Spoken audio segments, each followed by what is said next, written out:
വദ്ഖുലീ ജന്നതി. ഏ ശാന്തിയടഞ്ഞ ആത്മാവേ, ഏ സമാധാനം പൂണ്ട ആത്മാവേ, നീ ദുഃഖിക്കേണ്ട, നീ പ്രയാസപ്പെടേണ്ട കാര്യമില്ല. ഇർജിഇ ഇലാ റബ്ബികി റാളിയതൻ മർളിയ. പരിപൂർണമായ തൃപ്തിയോടെ സന്തോഷത്തോടെ നിന്റെ റബ്ബിന്റെ ദർബാറിലേക്ക് നീ പ്രവേശിച്ചു കൊള്ളുക, മടങ്ങിക്കൊള്ളുക. ഫദ്ഖുലീ ഫീ ഇബാദി വദ്ഖുലീ ജന്നതി.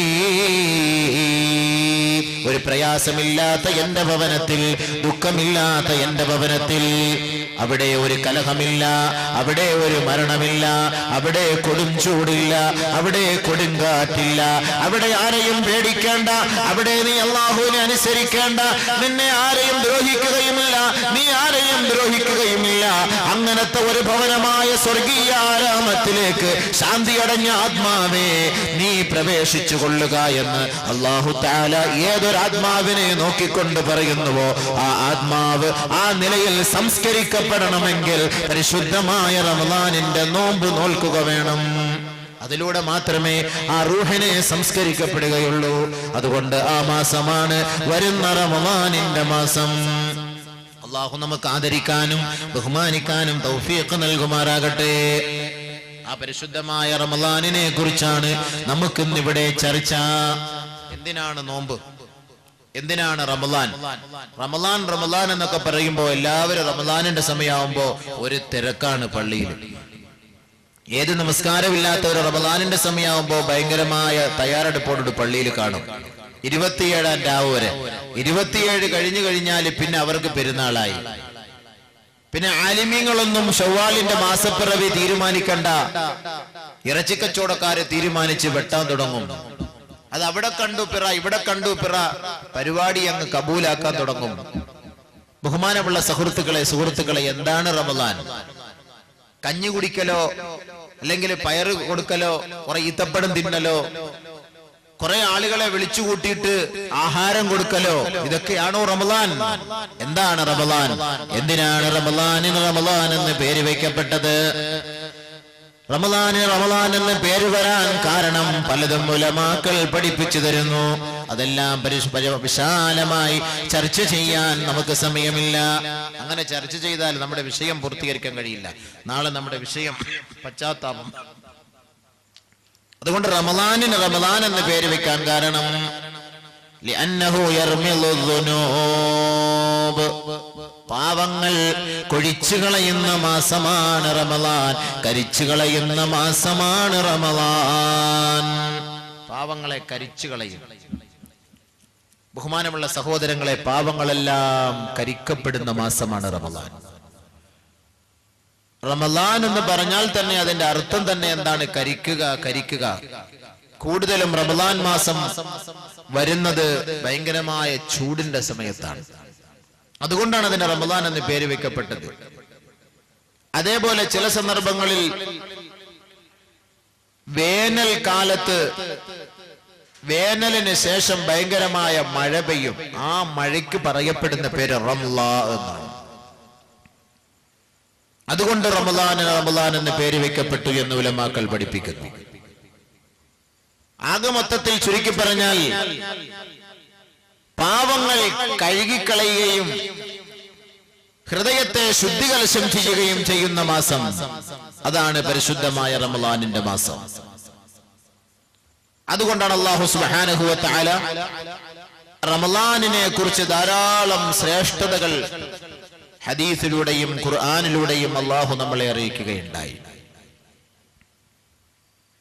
മാത്രമല്ല നബി സല്ലല്ലാഹു അലൈഹി വസല്ലമ തങ്ങൾ പറയുന്ന ഖുദ്സിയായ ഹദീസ് അല്ലാഹു പറയുന്നതായിട്ട്, അസ്സൗമു ലീ വഅനാ ജിസീ ബിഹി, നോമ്പ് എന്റേതാണ്, ഞാനാണ് അതിന് കൂലി നൽകുന്നത്. അല്ലാഹു പറയുന്നു നോമ്പ് എന്റേതാണ്, ഞാനാണ് അതിന് കൂലി നൽകുന്നത്. സ്വാഭാവികമായിട്ട് നമ്മളപ്പോൾ ചിന്തിച്ചു പോകും, അപ്പൊ ബാക്കിയുള്ള അമലുകൾ ആർക്ക് വേണ്ടിയുള്ളതാണ്? നോമ്പ് എന്റേതാണ്, ഞാനാണ് അതിന് കൂലി നൽകുന്നത് എന്ന് അല്ലാഹു പറയുമ്പോൾ ഈ നമസ്കാരമോ, ഈ സക്കാത്തോ, ഈ ഹജ്ജോ, ഈ സദഖയോ, ഈ ഖുർആൻ പാരായണങ്ങളോ, ഈ നസീഹത്തോ, ഈ ഒരുമിച്ച് കൂടലോ, ഇതെല്ലാം ആർക്ക് വേണ്ടിയാണ്? നമസ്കരിക്കാൻ കൈകെട്ടി നിൽക്കുന്ന മനുഷ്യൻ കൈകെട്ടുന്നതിന് മുമ്പ് ഉസല്ലി ലില്ലാഹി തആല, അവൻ അല്ലാഹുവിന്റെ മുന്നിൽ പ്രതിജ്ഞയെടുക്കാൻ തുടങ്ങുന്നതിന് മുമ്പ് അവൻ ചെയ്യുന്ന നിയ്യത്ത് എന്താണ്? ഉസല്ലി ലില്ലാഹി തആല, അല്ലാഹുവിന് വേണ്ടി ഞാൻ നമസ്കരിക്കുന്നു. പിന്നെന്തിനാണ് അല്ലാഹു ഇവിടെ പറഞ്ഞത്? അസ്സൗമു ലീ വഅനാ അജ്സി ബിഹി, നോമ്പ് എന്റേതാണ്, ഞാനാണ് അതിന് കൂലി നൽകപ്പെടുന്നത്, അതിന് കൂലി കൊടുക്കുന്നത് ഞാനാണ്. നോമ്പ് എന്റെയാണ്. ബഹുമാനമുള്ള സഹോദരങ്ങളെ, ഭൂമി മുഴുവനും അല്ലാഹുവിൻ്റെതാണ്, മസാജിദുകൾ മുഴുവനും അല്ലാഹുവിൻ്റെതാണ്, പള്ളികളെല്ലാം അല്ലാഹുവിൻ്റെതാണ്. ബൈത്ത് എന്ന് പറയുമ്പോൾ വീട് എന്നായി പോകും, പക്ഷേ ബൈത്തുള്ള എന്ന് പറയുമ്പോൾ അല്ലാഹുവിന്റെ വീടെന്നാകും. നമ്മുടെ ഈ പ്ലാമൂട്ടിലെ പള്ളിയുടെ പേരും മസ്ജിദ് എന്നാണ്. ഇവിടെ മസ്ജിദുള്ള എന്ന് ചേർക്കാറില്ല. കൊട്ടാരക്കര പള്ളിയിലും മസ്ജിദ് എന്ന് പറയുമെങ്കിൽ അവിടെയും മസ്ജിദുള്ള എന്ന് ചേർക്കാറില്ല. അള്ളാഹുവിന്റെ മസ്ജിദ് എന്നോ അള്ളാഹുവിന്റെ പള്ളി എന്നോ അല്ല നമ്മൾ പറയുന്നത്, മസ്ജിദ് പള്ളി. പക്ഷെ പരിശുദ്ധമായ കഅബ ഷരീഫിനെ അള്ളാഹു വിശേഷിപ്പിക്കുന്നത് എങ്ങനെ? കഅബത്തുല്ലാ, ബൈത്തുല്ലാ, അള്ളാഹുവിന്റെ വീട്, അള്ളാഹുവിന്റെ ഭവനം, അള്ളാഹുവിന്റെ വീട്, അള്ളാഹുവിന്റെ ഭവനം എന്ന് ബൈത്തുല്ലാ, കഅബത്തുല്ലാ എന്ന് അള്ളാഹുവിന്റെ റസൂൽ പോലും ലോകത്തുള്ള മുഴുവൻ മുസ്ലിമീങ്ങൾ പോലും ആ ബൈത്തുല്ലായെ ബൈത്തുല്ലാ എന്ന് വിളിച്ച് വിശേഷിപ്പിക്കുന്നുവെങ്കിൽ തശ്രീഫിയായ ഇലാഫത്താണിത്. ശ്രേഷ്ഠത അള്ളാഹു കൊടുത്തിരിക്കുന്നു ഇവിടെ. അല്ലാഹു സുബ്ഹാനഹു വ തആല ആ കഅബയെ അല്ലാഫഹു ഇലാ നഫ്സിഹി, അല്ലാഹുവിലേക്ക് ചേർത്ത് പറഞ്ഞു ബൈത്തുല്ലാ എന്ന്. അപ്പൊ ബാക്കിയുള്ള വീടൊന്നും അള്ളാന്റേതല്ലേ എന്ന് നമുക്ക് തോന്നിപ്പോകും. ഇത് പള്ളി അള്ളാന്റേതല്ലേ? ഈ ലോകത്തുള്ള സകലമാന മസാജിദുകളും ഇതൊന്നും അള്ളാഹുവിന്റേതല്ലേ? പള്ളികളൊന്നും അള്ളാഹുവിന്റേതല്ലേ? അള്ളാഹുവിന്റേത് തന്നെ. പക്ഷെ കഅബത്തുല്ലാഹിക്ക് ഒരു പ്രത്യേകമായ പോരിശയുണ്ട്. പ്ലാമൂട്ടിലെ പള്ളിയിൽ ഒരു വഖത്ത് ഇമാമും ജമാഅത്തുമായി നാം നമസ്കരിച്ചാൽ 27 ദറജ മാത്രമാണ് കൂലിയെങ്കിൽ പരിശുദ്ധമായ കഅബയുടെ പൂമുഖത്ത് നീ ഇമാമും ജമാഅത്തുമായി നമസ്കരിച്ചാൽ 27 ലക്ഷം പ്രതിഫലമാണ്. കൂലി ഉണ്ടോ ഇല്ലയോ? ഇവിടെ നമ്മൾ നമസ്കരിക്കുമ്പോൾ 27 ദറജ, വെറും കേവലം 27 ദറജ. പരിശുദ്ധമായ കഅബ ഷരീഫിൽ പോയി നമസ്കരിച്ചാൽ 27 ലക്ഷം ദറജ.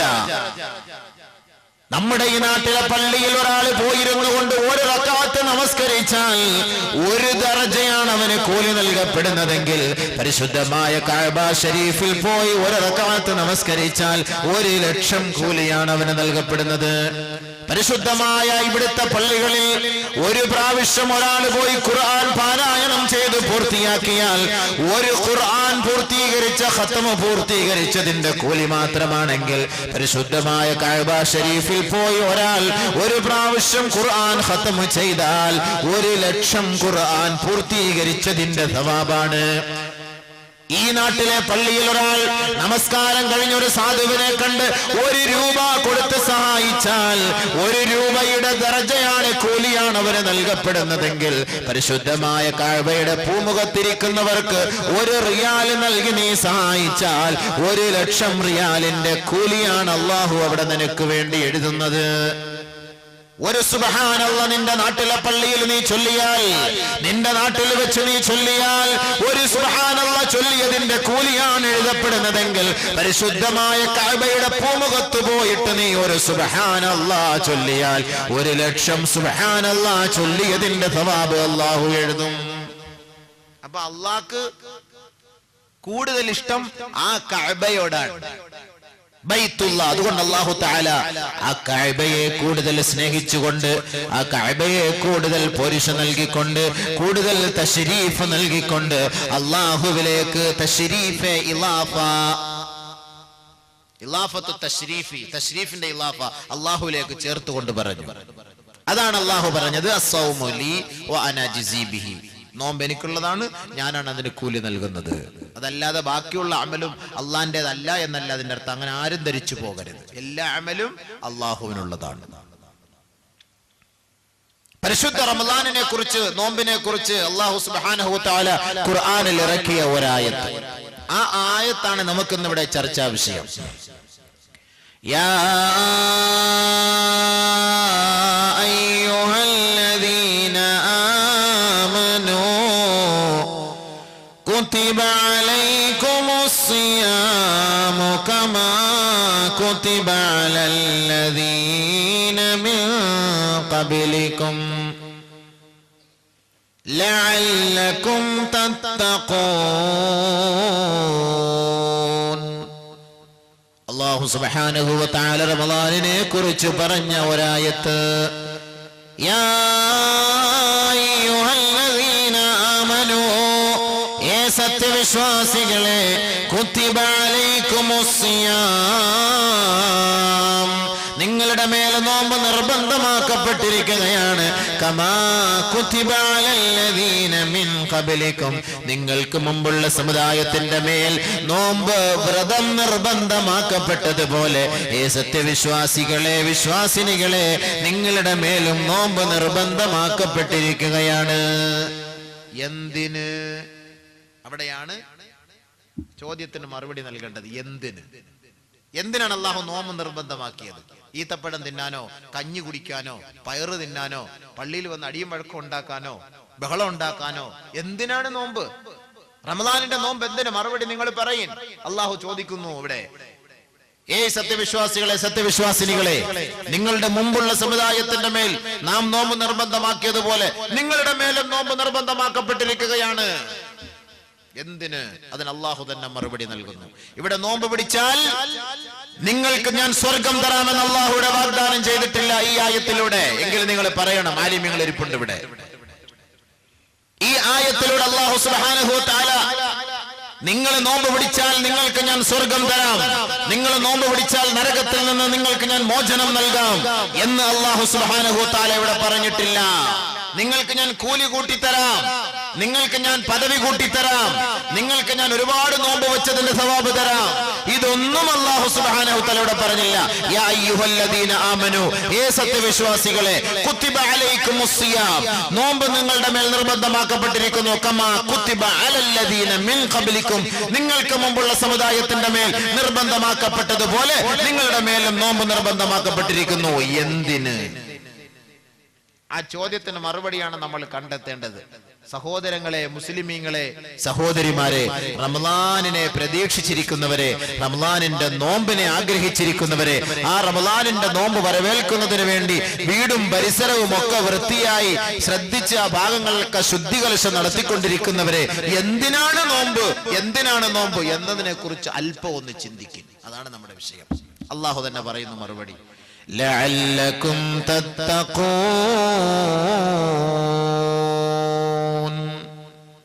നിങ്ങൾ തഖ്വയുള്ളവരാകുന്നതിനു വേണ്ടി. എന്തിനാണ് നോമ്പ്? നിങ്ങൾ തഖ്വ ഉള്ളവരാകുന്നതിന് വേണ്ടി, ഭയഭക്തി ഉള്ളവരാകുന്നതിന് വേണ്ടി, അള്ളാഹുവിനെ പേടിക്കുന്നവരാകുന്നതിന് വേണ്ടി, പടച്ചവനെ ഭയക്കുന്നവരാകുന്നതിന് വേണ്ടി, മതബോധമുള്ളവരാകുന്നതിന് വേണ്ടി, മതനിഷ്ഠയുള്ളവരാകുന്നതിന് വേണ്ടി, യഥാർത്ഥ മുസ്ലിം ആകുന്നതിന് വേണ്ടി, പരിപൂർണമായ നിലയിൽ അള്ളാഹുവിനെ ഭയപ്പെടുന്നതിന് വേണ്ടി, സകലമായ വസ്തുക്കളുടെ മുന്നിൽ അള്ളാഹു അല്ലാതെ മറ്റാരുമില്ല എന്ന പരിപൂർണമായ വിശ്വാസം നിന്റെ ഹൃദയത്തിലേക്ക് തളച്ചു കയറുന്നതിന് വേണ്ടി നാം നിങ്ങളുടെ മേൽ നോമ്പ് നിർബന്ധമാക്കി. ലഅല്ലകും തത്തഖൂൻ, അള്ളാഹു തന്നെ മറുപടി പറയുന്നു.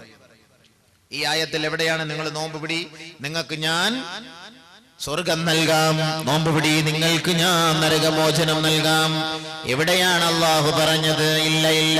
അള്ളാഹു പറഞ്ഞ ഒരേ ഒരു ക്വാളിറ്റി, ഒരേ ഒരു ഡിഗ്രി എന്താണ്? നിങ്ങൾ തഖ്വ ഉള്ളവരാകാം, നിങ്ങൾ തഖ്വ ഉള്ളവരായി മാറും.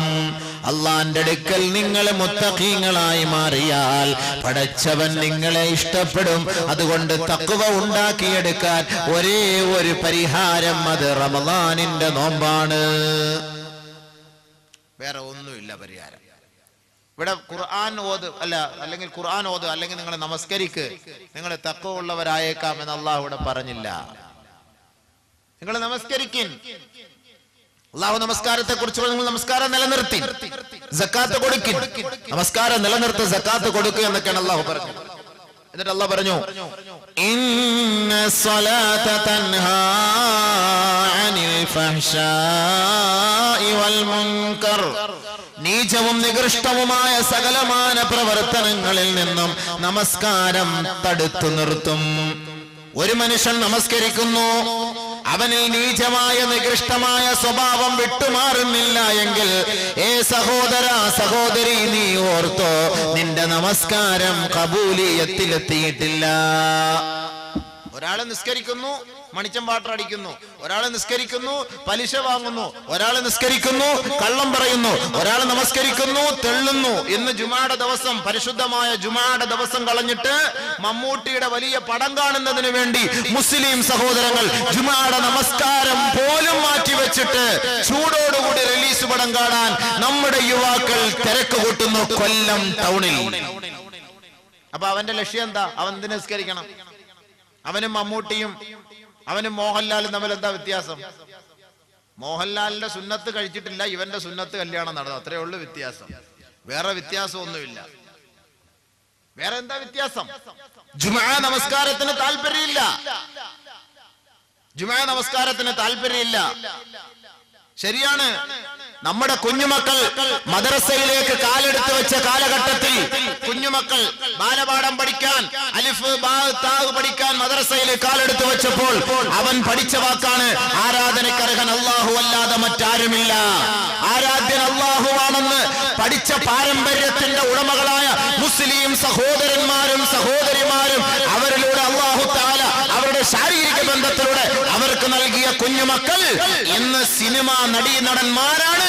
ആരാധ്യൻ എന്ന മട്ടിൽ വലിയ ഒരു ഫ്ലെക്സ് അടിച്ച് ഓരോ വീട്ടിലും പള്ളികളുടെ മുന്നിലും ജംഗ്ഷനിലും ഇന്ന് വലിയ പ്രദർശനം നടത്തിക്കൊണ്ടിരിക്കുകയാണ്.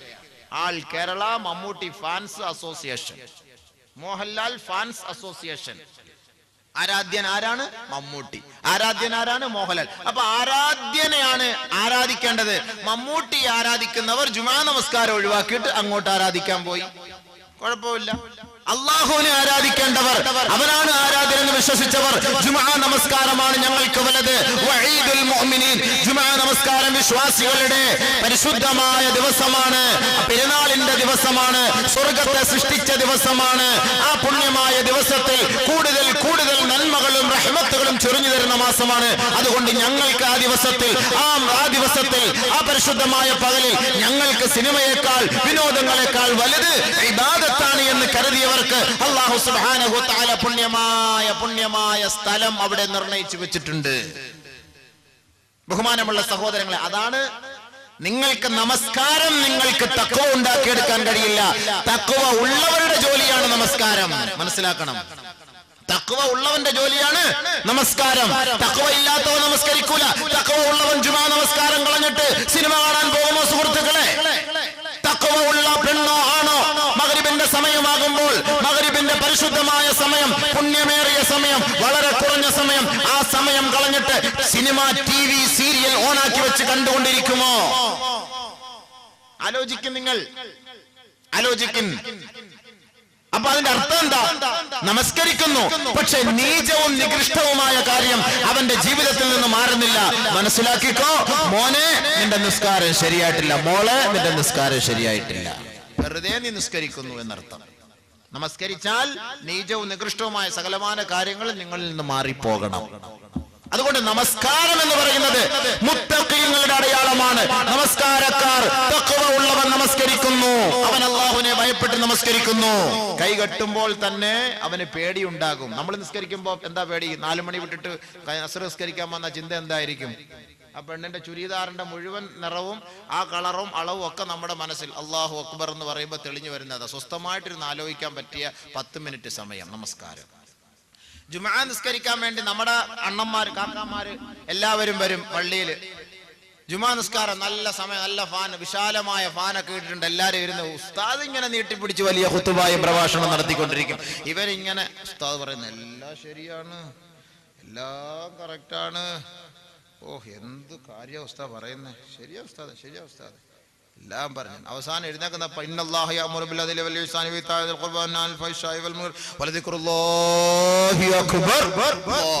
ചാടി പിടിച്ചോ എഴുന്നല്ലോ. അപ്പോഴാണ് സ്വസ്ഥമായി 20 മിനിറ്റ് ഉറങ്ങാൻ കിട്ടിയ സമയം. ജുമായിക്ക് സ്വസ്ഥമായി 20 മിനിറ്റ് ഉറങ്ങാൻ. കാരണം കടയിരുന്ന ഉറങ്ങാൻ പറ്റില്ല, കസ്റ്റമർ വരുന്നു അല്ലെങ്കിൽ സംസാരിക്കുന്നു, ചൂട് കാലില്ല, ബുദ്ധിമുട്ടാണ്.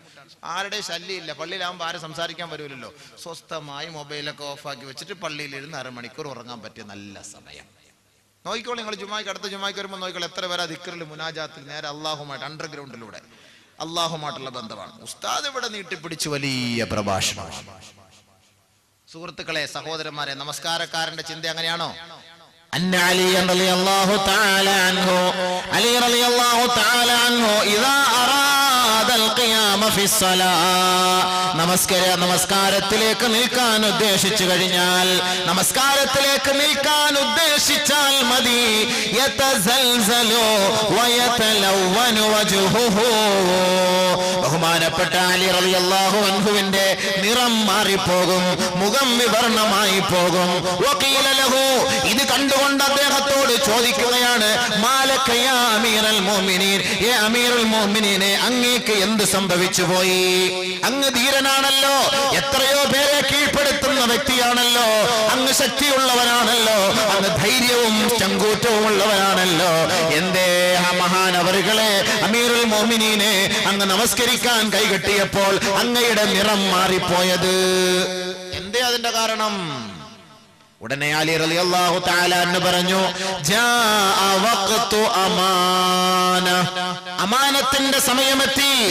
നമസ്കാരം എന്നുള്ളത് ഒരു അമാനത്താണ്. അത് അല്ലാഹു വിശ്വസിച്ച് നമ്മുടെ മേൽ ഏൽപ്പിച്ച ഒരു സമ്പത്താണ്. അതിൽ ഒരു ന്യൂനത പോലും വരാതെ മടക്കി നൽകണം. ഒരാൾ 1000 രൂപ നൽകിയാൽ 950 രൂപ മടക്കി കൊടുത്താൽ അദ്ദേഹം സഹിക്കുകയില്ല, ക്ഷമിക്കുകയില്ല. നമസ്കാരത്തെ അല്ലാഹു നമ്മുടെ മേൽ ഏൽപ്പിച്ച ഒരു വിശ്വസിച്ച് ഏൽപ്പിക്കപ്പെട്ട ഒരു മുതലാണെങ്കിൽ അതിന്റെ പരിപൂർണമായ നിലയിൽ അത് മടക്കി കൊടുക്കാൻ ഉത്തരവാദിത്തപ്പെട്ടവരാണ് നാം. പക്ഷെ എങ്ങനെയാണ് അത് മടക്കി കൊടുക്കുക എന്ന് എനിക്കറിയില്ല. അതുകൊണ്ട് നമസ്കരിക്കാൻ കൈകെട്ടുമ്പോൾ എന്റെ നിറം മാറിപ്പോകുന്നു സഹാബത്തെ. നമ്മുടെ അങ്ങനെയാണോ? ആലോചിച്ചു നോക്കി സുഹൃത്തുക്കളെ. അതേപോലെ ഉമറുൽ ഫാറൂഖ് റളിയല്ലാഹു അൻഹു. അല്ലാഹ്, ആരാ ഉമറുൽ ഫാറൂഖ്? ബഹുമാനപ്പെട്ട ഉമറുൽ ഫാറൂഖ് റളിയല്ലാഹു തആല അൻഹു ഇദാ അറാദ ബിൽ ഖിയാം, നമസ്കാരത്തിലേക്ക് നിൽക്കാൻ ഉദ്ദേശിച്ചു കഴിഞ്ഞാൽ, തർതഇദു ഫറായിസുഹു വതസ്തഖു അസ്നാനുഹു, അദ്ദേഹത്തിന്റെ ഞരമ്പ് പിടയ്ക്കുമായിരുന്നു. ബഹുമാനപ്പെട്ട ബഹുമാനപ്പെട്ട ഉമറുൽ ഫാറൂഖ്. ആരാ ഉമറുൽ ഫാറൂഖ് റളിയല്ലാഹു തആല അൻഹു? പരിശുദ്ധമായ കഅബയുടെ പൂമുഖത്ത് പരസ്യമായി തവാഫ് ചെയ്യാൻ ചങ്കൂറ്റം കാണിച്ച ബഹുമാനപ്പെട്ട ഉമറുൽ ഫാറൂഖ് റളിയല്ലാഹു തആല അൻഹു ഖുറൈശി കോട്ടകൊത്തളങ്ങൾ മുഴുവനും ബഹുമാനപ്പെട്ട ഹബീബായ തങ്ങളെയും സഹാബാക്കളെയും വകവരുത്തുന്നതിന് ഗൂഢാലോചന നടത്തിക്കൊണ്ടിരിക്കുമ്പോൾ അല്ലാഹുവിന്റെ റസൂലിന്റെ സമക്ഷത്തിൽ പോയിട്ട് പറയുന്നു, യാ റസൂലല്ലാഹ്, എനിക്ക് അനുവാദം നൽകണം നബിയേ, പരിശുദ്ധമായ കഅബയെ തവാഫ് ചെയ്യാൻ അനുവാദം നൽകണം നബിയേ എന്ന് ബഹുമാനപ്പെട്ട ഉമറുൽ ഫാറൂഖ് റളിയല്ലാഹു അൻഹു ബഹുമാനപ്പെട്ട ഹബീബായ തങ്ങളോട് പറഞ്ഞപ്പോ, അല്ലയോ ഉമറേ, നീ ധൃതി കാണിക്കരുത് ഉമറേ, ധൃതി കാണിക്കരുത് ഉമറേ, നമ്മൾ നമ്മൾ വളരെ കുറഞ്ഞവരാണ്, നമ്മൾ കുറച്ചുപേരേ ഉള്ളൂ, അതുകൊണ്ട് ധൃതി കാണിക്കരുത്. നമ്മുടെ ദീൻ കുറച്ചുകൂടി വ്യാപിക്കട്ടെ, പരസ്യമാകട്ടെ, ആൾബലം അംഗബലം കൂടട്ടെ, അതിനുശേഷം നമുക്ക് ഒരുമിച്ച് പോയി കഅബ തവാഫ് ചെയ്യാം. ഇപ്പോൾ കുഫാറുകൾ നിറഞ്ഞിരിക്കുകയാണ്, അവരുടെ കൈകളിലാണ് പരിശുദ്ധമായ കഅബ. അതുകൊണ്ട് നമ്മൾ അങ്ങോട്ട് പോയാൽ ഒരുപക്ഷെ നമ്മളെ അവർ പീഡിപ്പിച്ചാലോ, അതുകൊണ്ട് ഉമറേ, അങ്ങ് ക്ഷമിക്കണമെന്ന് ഹബീബായ തങ്ങൾ പറഞ്ഞപ്പോ ഉമറുൽ ഫാറൂഖ് റളിയല്ലാഹു അൻഹു പറഞ്ഞു, എങ്കിൽ യാ റസൂലല്ലാഹ്, ഈ ഉമർ മാത്രം പോയി തവാഫ് ചെയ്തിട്ട് വരാം, എന്നെ ആർക്കെങ്കിലും വല്ലതും ചെയ്യാൻ കഴിയുമോ എന്ന് ഞാനൊന്ന് നോക്കട്ടെ. ഞാൻ മാത്രം നിങ്ങൾ ഇവിടെ നിങ്ങൾ അനുവാദം തന്നാൽ മതി. ഉമറുൽ ഫാറൂഖ് റളിയല്ലാഹു ഒറ്റയ്ക്ക് പോയിട്ട് തവാഫ് ചെയ്യാൻ വേണ്ടി തുടങ്ങി. തവാഫ് ചെയ്യാൻ തുടങ്ങിയപ്പോൾ വന്നു അബൂജഹല്, ഉത്ബത്ത്, ഷൈബത്ത് ഓരോരുത്തരിഞ്ഞ് വന്നപ്പോൾ അടിക്കാൻ തുടങ്ങി. ഉമർ അൽ ഫാറൂഖിനെ അടിക്കാൻ തുടങ്ങി. ഇങ്ങോട്ട് പിടിച്ച് ഓരോന്നിനെ രണ്ട് കുൻഫുയുടെ രണ്ട് അടി പിടിച്ച് ഓരോരോ അടി. അപ്പോഴത്തേക്ക് ബാക്കി ഓരോരുത്തർ ഓടാൻ തുടങ്ങി. ഉമർ അൽ ഫാറൂഖ് റളിയല്ലാഹു അൻഹു പറഞ്ഞു, ഞാൻ മുസ്ലിമായിരിക്കുന്നു, അഷ്ഹദു അല്ലാ ഇലാഹ ഇല്ലല്ലാഹ് വ അഷ്ഹദു അന്ന മുഹമ്മദർ റസൂലുള്ളാഹ്, ഞാൻ അള്ളാഹുവിനെ കൊണ്ട് വിശ്വസിച്ചിരിക്കുന്നു, മുഹമ്മദ് അള്ളാഹുവിന്റെ ദൂതനാണെന്ന് ഞാൻ സാക്ഷ്യം വഹിച്ചിരിക്കുന്നു. ഈ ഖുറൈശി കുടുംബത്തിൽ അതല്ലെങ്കിൽ ഈ മക്കക്കാരിൽ ആർക്കെങ്കിലും എന്റെ ഹബീബായ തങ്ങളെ അല്ലെങ്കിൽ എന്നെ അല്ലെങ്കിൽ എന്റെ സഹപ്രവർത്തകരെ വല്ലതും ചെയ്യാൻ കഴിയുമെങ്കിൽ തന്റെ ഇടമുള്ളവർ, ചങ്കൂറ്റമുള്ളവർ കടന്നു വാ. ബഹുമാനപ്പെട്ട ഉമർ ഫാറൂഖിന്റെ വാക്ക് കേട്ട് ആരുടെ അടുത്ത് വരുമോ? എല്ലാണ്ണ ഓടി നബി സല്ലല്ലാഹു അലൈഹി വസല്ലം തങ്ങടക്കിലേക്ക് മടങ്ങി വന്നിട്ട് നബി സല്ലല്ലാഹു അലൈഹി വസല്ലം തങ്ങളെ പറഞ്ഞു, നബിയെ വാ, എല്ലാവരും ഒതുക്കി, ഞാൻ ഒതുക്കി, എല്ലാവരെയും ഒതുക്കി, വാ, സമാധാനമായിട്ട് നമുക്ക് പോയി തവാഫ് ചെയ്യാം. ആദ്യമായി ബഹുമാനപ്പെട്ട ഉമർ അൽ ഫാറൂഖ് റളിയല്ലാഹു അൻഹുവിനോടൊപ്പം നബിയും സഹാബാക്കളും പോയി സ്വസ്ഥമായ നിലയിൽ തവാഫ് ചെയ്തു. ഉമർ അൽ ഫാറൂഖിന്റെ വീര്യം, ധൈര്യം അത്രത്തോളമാണ്. ഈ ഉമർ അൽ ഫാറൂഖ് റളിയല്ലാഹു അൻഹു നമസ്കാരത്തിലേക്ക് നിൽക്കാൻ ഉദ്ദേശിച്ചപ്പോൾ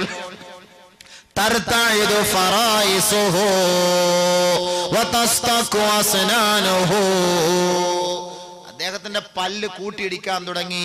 തണുപ്പില് പല്ല് കൂട്ടിയിടിക്കുന്നത് പോലെ വിറയ്ക്കാൻ തുടങ്ങി. ഞരമ്പുകളൊക്കെ തെളിഞ്ഞു നിൽക്കാൻ തുടങ്ങി. വിറയല്, ഒരു വല്ലാത്ത പേടി അനുഭവപ്പെടുമ്പോ ഇങ്ങനെ ഉണ്ടാകാറുണ്ടല്ലോ, സ്പന്ദനം കൂടും. എന്താണ്? എന്തേ അമീറുൽ മുഅ്മിനീനെ, അങ്ങ് വീരനാണല്ലോ, അങ്ങ് ധീരനാണല്ലോ, അങ്ങ് വീരശൂര പരാക്രമിയാണല്ലോ, പരസ്യമായി കഅബയുടെ പൂമുഖത്ത് പോയി തവാഫ് ചെയ്യാൻ ചെങ്കൂറ്റം കാണിച്ച അങ്ങ് നമസ്കാരത്തിലേക്ക് നിൽക്കുമ്പോൾ എന്തേ ഇങ്ങനെ ഭയപ്പെടുന്നത്? അമാനത്തിന്റെ സമയം എത്തിയിരിക്കുകയാണ്. ലാ അദിരി കൈഫ ഉദ്ദിഹാ, അതെങ്ങനെ മടക്കി കൊടുക്കണമെന്ന് എനിക്കറിയില്ല. ഞാൻ മടക്കി കൊടുക്കുമ്പോൾ അതിൽ വല്ല ന്യൂനതകളും സംഭവിച്ചു പോയാൽ അള്ളാഹു അതെന്റെ മുഖത്തേക്ക് ചുരുട്ടിക്കൂട്ടി എറിയുമോ എന്ന് ഞാൻ ഭയപ്പെടുകയാണ്. നമസ്കാരത്തിന്റെ കാര്യം പറയുന്നത്, എന്റെ വിഷയം അതല്ല. പക്ഷെ എങ്കിലും ഞാൻ പറയാം, തഖ്വ ഉള്ളവരെ കൊണ്ട് ഇതൊക്കെ സാധിക്കും. നമ്മൾ നിസ്കരിക്കുമ്പോ അങ്ങനെയാണോ? ഉസ്താദ് ഏത് സൂറത്താ ഓതിയ നിസ്കാരം കഴിഞ്ഞ് ചോദിച്ചാ ഏത് സൂറത്താന്നോ എന്തോ ഉസ്താദ് ഓതി, ഏതോ ഒന്ന് ഓതി. നിസ്കാരം കഴിഞ്ഞ് എന്നോട് ചോദിച്ചാൽ ഏത് സൂറത്താ ഉസ്താദ് ഓതിയത്? നമ്മുടെ നിസ്കാരം അതാ. 3 റക്അത്ത് ഉസ്താദ് നിസ്കരിച്ച് സലാം വീട്ടി, എല്ലാരും മറന്നു പോകും, ആരും ഓർത്ത് കാണൂല. നമ്മുടെ ഫിക്ർ എവിടെ? നമ്മുടെ ഫിക്ർ എവിടെ? ചിന്ത എവിടെ? ഇതാണ് നമ്മുടെ നമസ്കാരം. തഖ്വ ഉള്ളവർക്ക് ഇങ്ങനെ നിസ്കരിക്കാൻ കഴിയോ? തഖ്വ ഇല്ലാത്തവരുടെ ഈ നിസ്കാരം അശ്രദ്ധയായി പോകുന്നു. ബഹുമാനപ്പെട്ട ഒരു മഹാനായ പണ്ഡിതൻ, ബഹുമാനപ്പെട്ട അംർ ഇബ്നു ദർർ റളിയല്ലാഹു തആല അൻഹു, വഖഅത്തിൽ ആകിലതു ഫീ യദി അംർ ഇബ്നു ദർർ റളിയല്ലാഹു തആല അൻഹു, അംർ ഇബ്നു ദർർ റളിയല്ലാഹു തആല അൻഹു എന്ന മഹാന്റെ കയ്യിൽ അർബുദം ബാധിച്ചു പോയി. ഫഖാല ലഹുൽ അതിബ്ബാ, ഡോക്ടർമാർ അദ്ദേഹത്തോട് പറഞ്ഞു, ലാ ബുദ്ദ അൻ നഖ്തഅ യദക, അങ്ങയുടെ കൈ മുറിച്ചു മാറ്റാതെ മറ്റു മാർഗമൊന്നുമില്ല. ഫഖാല ലഹു, അപ്പോൾ അദ്ദേഹം പറഞ്ഞു, ഇഖ്തഉഹാ, നിങ്ങൾ മുറിച്ചു കളഞ്ഞോ, പ്രശ്നമൊന്നുമില്ല. അപ്പോൾ ഡോക്ടർമാര് പറഞ്ഞു, അന്ന് അനസ്തേഷ്യ ഒന്നുമില്ല. ലാബുദ്ദ അൻ നശുദ്ദക ബിർരിഹാൽ, അങ്ങയെ ഒന്ന് കെട്ടിയിട്ടാൽ മാത്രമേ മുറിച്ചു മാറ്റാൻ പറ്റുകയുള്ളൂ. ഖാല, അദ്ദേഹം പറഞ്ഞു, ലാ, അതിന് ഞാൻ അനുവദിക്കുകയില്ല. വലാകിൻ ഇദാ ശറഅതു ഫിസ്സലാത്തി ഫഖ്തഉഹാ, ഞാൻ നമസ്കാരത്തിലേക്ക് പ്രവേശിച്ചു കഴിഞ്ഞാൽ എന്റെ കൈ നിങ്ങൾ മുറിച്ചോ. എങ്ങനെ? നമസ്കാരത്തിലേക്ക് പ്രവേശിച്ചാൽ എന്റെ കൈ മുറിച്ചോ, അല്ലാതെ നിങ്ങൾ എന്നെ കെട്ടിയിട്ടിട്ടൊന്നും കൈ മുറിക്കാൻ നോക്കിയാൽ നടക്കുന്ന കാര്യമല്ല. ഇദാ ദഖല ഫിസ്സലാ, അദ്ദേഹം നമസ്കാരത്തിലേക്ക് പ്രവേശിച്ചപ്പോൾ ഫഖതിഅത് യദഹു, അദ്ദേഹത്തിന്റെ കൈ മുറിക്കപ്പെട്ടു. വലം യശൂർ, അദ്ദേഹം അറിഞ്ഞില്ല. അങ്ങനെയുണ്ട് നമസ്കാരം. അതാണ് നമസ്കാരം. അല്ലാഹു അങ്ങനെ നിസ്കരിക്കാൻ തൗഫീഖ് നൽകട്ടെ. അതാണ് നമസ്കാരം, അതാണ് ഖുശൂ. അതാണ് അല്ലാഹു തആല പറഞ്ഞത്, ഖദ് അഫ്ലഹൽ മുഅ്മിനൂൻ അല്ലദീന ഹും ഫീ സ്വലാത്തിഹിം ഖാശിഊൻ. മുഅ്മിനീങ്ങൾ വിജയിച്ചു, സത്യവിശ്വാസികൾ വിജയിച്ചു, നമസ്കാരക്കാരെ നിങ്ങൾ വിജയിച്ചു. ഏത് നമസ്കാരക്കാരാണവർ? അല്ലദീനഹും ഫീ സ്വലാത്തിഹിം ഖാശിഊൻ. നമസ്കാരത്തിൽ തീർത്തും ഭയഭക്തിയോടെ നമസ്കരിച്ചവരായിരുന്നു അവർ. ഖുശൂഅോടെ ഖുളൂഅോടെ നമസ്കരിച്ച ആ നമസ്കാരക്കാർ വിജയം പ്രാപിച്ചു എന്ന് പരിശുദ്ധ ഖുർആൻ. വല്ലദീന ഹും അലാ സ്വലവാതിഹിം യുഹാഫിളൂൻ. നമസ്കാരത്തെ സൂക്ഷിക്കുന്നവർ, നമസ്കാരത്തിൽ വേണ്ടവണ്ണം ശ്രദ്ധ ചെലുത്തുന്നവർ അവർ വിജയിച്ചു, അവർ വിജയിച്ചു. അല്ലാഹു കൂട്ടത്തിൽ നമ്മളെ ഉൾപ്പെടുത്തട്ടെ. അതാണ് നമസ്കാരം. അപ്പൊ നമസ്കരിച്ചാൽ നിങ്ങൾ നിസ്കരിക്കാൻ വരീൻ, നിങ്ങൾ തഖ്വ ഉള്ളവരായേക്കാമെന്ന് അല്ലാഹു ഇവിടെ പറഞ്ഞിട്ടില്ല. നിങ്ങൾ നിസ്കരിക്കാൻ വാ, തഖ്വ ഉള്ളവരായേക്കാമെന്ന് പറഞ്ഞിട്ടില്ല. കാരണം നടക്കത്തില്ല. നടക്കുവോ? ജംഗ്ഷനിൽ നിന്ന് ഓടി വന്നിട്ട് കള്ളം പറഞ്ഞിട്ടായിരിക്കും ഓടി വന്ന നിസ്കാരത്തിന്റെ സമയമാകുമ്പോൾ ഒന്നും എടുത്തിട്ട് നിസ്കരിക്കുന്നത്. കള്ളം പറഞ്ഞവന് നിസ്കരിക്കുന്നു, പലിശ വാങ്ങുന്നവനും നിസ്കരിക്കുന്നു, ഹറാമിന്റെ നോട്ടം നോക്കുന്നവനും നിസ്കരിക്കുന്നു, ഹറാമിന്റെ സംസാരം നടത്തുന്നവരും നിസ്കരിക്കുന്നു. ഇവരെല്ലാം നിസ്കരിക്കുന്നു. അപ്പൊ അള്ളാഹു അവിടെ അത് നിങ്ങൾ നിസ്കരിക്കിൻ, നിങ്ങൾക്ക് തഖ്വയുള്ളവരാക്കെന്ന് അള്ളാഹ് അവിടെ പറഞ്ഞില്ല. അള്ളാഹ് പിന്നെ അടുത്തത് പറഞ്ഞ എന്താ? നിങ്ങൾ ഖുർആൻ ഓതി നിങ്ങൾ തഖ്വയുള്ളവരായേക്കാം, അല്ലെങ്കിൽ നിങ്ങൾ തഖ്വയിൽ ഉള്ളവർ ജീവിതം നയിച്ചേക്കാം. നിങ്ങൾ ഹജ്ജിന് പോകുവിൻ, നിങ്ങൾ തഖ്വ ഉള്ളവരായി മാറിയേക്കാം. ഒന്നും അള്ളാഹ് പറഞ്ഞില്ല. അള്ളാഹ് പറഞ്ഞത് എന്താ? യാ അയ്യുഹല്ലദീന ആമനൂ കുതിബ അലൈക്കുമുസ് സിയാമു കമാ കുതിബ അലല്ലദീന മിൻ ഖബ്ലികും ലഅല്ലകും തത്തഖൂൻ. ഏ സത്യവിശ്വാസികളെ, നിങ്ങൾ മതഭക്തരാകണമോ തഖ്വയുള്ളവരാകണമോ മുത്തഖീങ്ങളായ യഥാർത്ഥ ദാസന്മാരും ദാസിമാരുമായി മാറണമോ, നിങ്ങൾ നോമ്പ് പിടിക്കുവിൻ, നിങ്ങൾ നോമ്പ് പിടിക്കുവിൻ. നോമ്പ് പിടിക്കുന്നതിലൂടെ നിങ്ങൾ തീർത്തും മതഭക്തനായി മാറിയേക്കും. നോമ്പ് പിടിക്കുക. എന്താ കാരണം? എന്താ കാരണം? എന്താണ് റമദാൻ ഇത്ര തിരക്ക് പള്ളിയിൽ? കഞ്ഞി കുടിക്കാനാണോ? ഒന്നുമല്ല. കഞ്ഞി ഇല്ലാതെ റമദാൻ നോമ്പ് പിടിച്ചു നോക്ക്, ആൾ വരുമല്ലോന്നറിയാം. ഏത് നിസ്കരിക്കാത്തവനും തൊപ്പിയും ജുബ്ബായും ഉടുപ്പും ഒക്കെ ആയിട്ട് നേരത്തെ കഴിവെക്കും. ഷഅബാൻ മാസത്തിന്റെ അവസാനത്തോടു കൂടി എല്ലാം കഴുകി റെഡിയാക്കി വെക്കും പള്ളിയിൽ വരാൻ വേണ്ടിയിട്ട്. നാളെ നോമ്പ് തുടങ്ങുവാണ്, പള്ളിയിൽ പോകണം, എല്ലാം കഴുകി റെഡിയാക്കി വെക്കും, എല്ലാം ക്ലീൻ ചെയ്ത് റെഡിയാക്കി വെക്കും. എല്ലാവരും റമദാനിലൊരു പ്രത്യേക മഹത്വം, ബഹുമാനം. കച്ചവടക്കാരെല്ലാം പള്ളിയിൽ, അധ്യാപകരൊക്കെ പള്ളിയിൽ, വിദ്യാർത്ഥികളൊക്കെ പള്ളിയിൽ, വിദ്യാർത്ഥികൾ പള്ളിയിൽ, പള്ളി നിറച്ച് പിള്ളേർ ക്ലാസ് ഒക്കെ കട്ട് ചെയ്ത് പള്ളിയിൽ. അല്ലാത്ത ഒരു ഒക്കത്ത് പോലും ഒന്ന് കട്ട് ചെയ്ത് ഓരോസ്കരിക്കാൻ വന്ന ക്ലാസ് ക്ലാസ് ക്ലാസ് ക്ലാസ്. ഇതല്ലാത്ത സമയത്തെല്ലാം പള്ളിയിൽ പല പല യൂണിഫോം വേഷത്തിൽ കാലുമേ കാലും വെച്ച് ഇങ്ങനെ പള്ളി കിടക്കുന്ന കാണാം ഓരോരോ കുട്ടികൾ. റമദാന്റെ മാസം ആകുമ്പോൾ എല്ലാം പള്ളിയിൽ. എന്താ ഇപ്പൊ നിങ്ങളിപ്പോ ഇത്ര പേര് പള്ളിയിൽ ഇത്ര തിരക്ക് പിടിക്കാൻ കാരണം എന്താ? ചെറുപ്പക്കാരെ ആദ്യം വിളിക്കും, നീ 2-3 മൊബൈലൊക്കെ കൊണ്ട് നടക്കുന്നതാണല്ലോ, നീ ഇപ്പൊ മൊബൈലൊന്നും വിളിയില്ല, മൊബൈൽ കാണുന്നില്ല. റമദാൻ മാസമായിട്ട് അവളെ എങ്ങാനും വിളിച്ച് നോമ്പ് പസാദാക്കണോ ഉസ്താദെ? ഞാൻ അതുകൊണ്ട് ഷഅബാനിന്റെ അവസാനത്തെ രാവിലെ സിം എടുത്തിട്ട് ഞാൻ പറഞ്ഞു, ഇനി മേലെ എന്നെ വിളിച്ചേക്കരുത്, സിം മാറ്റാൻ പോവാണ്, റമദാനാണ്, റമദാൻ കഴിഞ്ഞിട്ടേ ഇനി നമ്മൾ തമ്മിൽ സംസാരമുള്ളൂ. നിസ്കരിക്കുന്നവൻ പറയുമോ ഇങ്ങനെ? ഹജ്ജ് ചെയ്യാൻ പോകുന്നവൻ പറയുവോ? ഖുർആൻ ഓതുന്നവൻ പറയുവോ? നോമ്പ് പിടിച്ചവനായത് കൊണ്ടല്ലേ ആ ഒരു ചിന്ത അവനുണ്ടായത്? നോമ്പ് പിടിച്ചവനായത് കൊണ്ടാണല്ലോ ആ ചിന്ത ഉണ്ടായത്. ഇതാണ് തഖ്വ എന്ന് പറയുന്നത്. അവൻ സിമ്മ് മാറ്റാൻ തയ്യാറാകുന്നില്ലേ? ഇല്ലെങ്കിൽ അവൻ പറയൂലേ, ഇനി വിളിക്കല്ലേ, എന്നെ വിളിക്കല്ലേ, റമദാൻ റമദാൻ, നോമ്പ് നോമ്പ്. ഇനി വല്ലതും വിളിക്കാന്നെങ്കിൽ നമുക്ക് തറാവീഹ് കഴിഞ്ഞിട്ട് വിളിക്കാം, പ്രശ്നമൊന്നുമില്ല. പകൽ സമയത്ത് നമ്മുടെ നോമ്പ് നിങ്ങൾ ഫസാദാക്കാൻ നിൽക്കല്ലേ. കൂടുതലും ഉദ്യോഗസ്ഥർ ജോലിക്ക് ലീവ് എടുക്കുന്നത് റമദാനിന്റെ മാസത്തിലാണ്.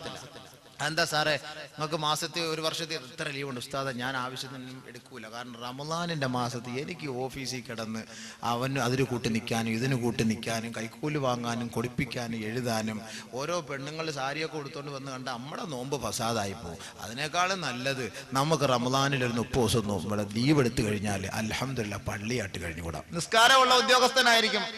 എന്തേ ആ സമയത്ത് ഇത് പറയാത്തത്? ആ സമയത്ത് എന്തേ പറയാത്തത്? റമദാൻ മാസത്തിൽ പറയും, അത് നമുക്ക് അങ്ങോട്ട് നോക്കാൻ വയ്യ, ഇങ്ങോട്ട് നോക്കാൻ വയ്യ. അതല്ലാത്ത സമയത്താണെങ്കിൽ ഫുലൂസും കൊണ്ടുപോകുമ്പോ വിരിപ്പിങ്ങനെ അടിയിലോട്ട് വെച്ചേക്കാം. റമദാൻ മാസത്തിൽ വാങ്ങിക്കാൻ പറ്റൂല. കൊടുക്കാൻ പറ്റൂല, എഴുതാൻ പറ്റൂല, കൂട്ടുനിൽക്കാൻ പറ്റൂല. അപ്പോൾ പറയും അതാണ് തഖ്വ. അപ്പോൾ റമളാനാണ്, നോമ്പാണ്. അതാണ് തഖ്വ, സൂക്ഷ്മത. കച്ചവടക്കാരൻ റമളാൻ മാസത്തിൽ കച്ചവടം ചെയ്യുമ്പോൾ ഒരു റേറ്റ്, റമളാൻ അല്ലാത്ത മാസത്തിൽ കച്ചവടം ചെയ്യുമ്പോൾ ഒരു റേറ്റ്. അതെന്താ? ഇതിനിപ്പോ നീ എന്ത് വില? ഇതിപ്പോ 15 രൂപ കിലോ വെണ്ടയ്ക്ക. 15 രൂപ ഉണ്ട്. അതാണ് റമളാൻ മാസം, ഞാൻ കള്ളം പറയത്തില്ല. റമളാൻ അല്ലാത്ത മാസമായിരുന്നു ഞാൻ കള്ളം പറഞ്ഞേ. തന്നെ പറയൂ, റമളാൻ മാസമാണ് ഞാൻ കള്ളം പറയും. റമളാൻ മാസമാണ്, കറക്റ്റാ, ശരിയാണ്, കള്ളം പറയത്തില്ല. എന്താണ് അവിടെ സൂക്ഷ്മത? തഖ്വ. അതാണ് തഖ്വ എന്ന് പറയുന്നത്. നമസ്കാരം ഉള്ളവനെ കൊണ്ടത് കഴിയില്ല. നോമ്പുകാരൻ അവൻ സ്വമേധ അവൻ പറയാണ് സൂക്ഷിക്കണം. റോഡിലൂടെ പെണ്ണ് പോകുന്നു. ആർക്കും ആഗ്രഹമില്ലാത്തത്? എല്ലാവർക്കും ആഗ്രഹമുണ്ട്. പക്ഷെ പോകുമ്പോ റമളാൻ മാസം ഡേ നോക്കല്ലേ, നോമ്പ്. ആ ശരിയാ. എല്ലാം മൂടിയല്ല. എന്തോരത്.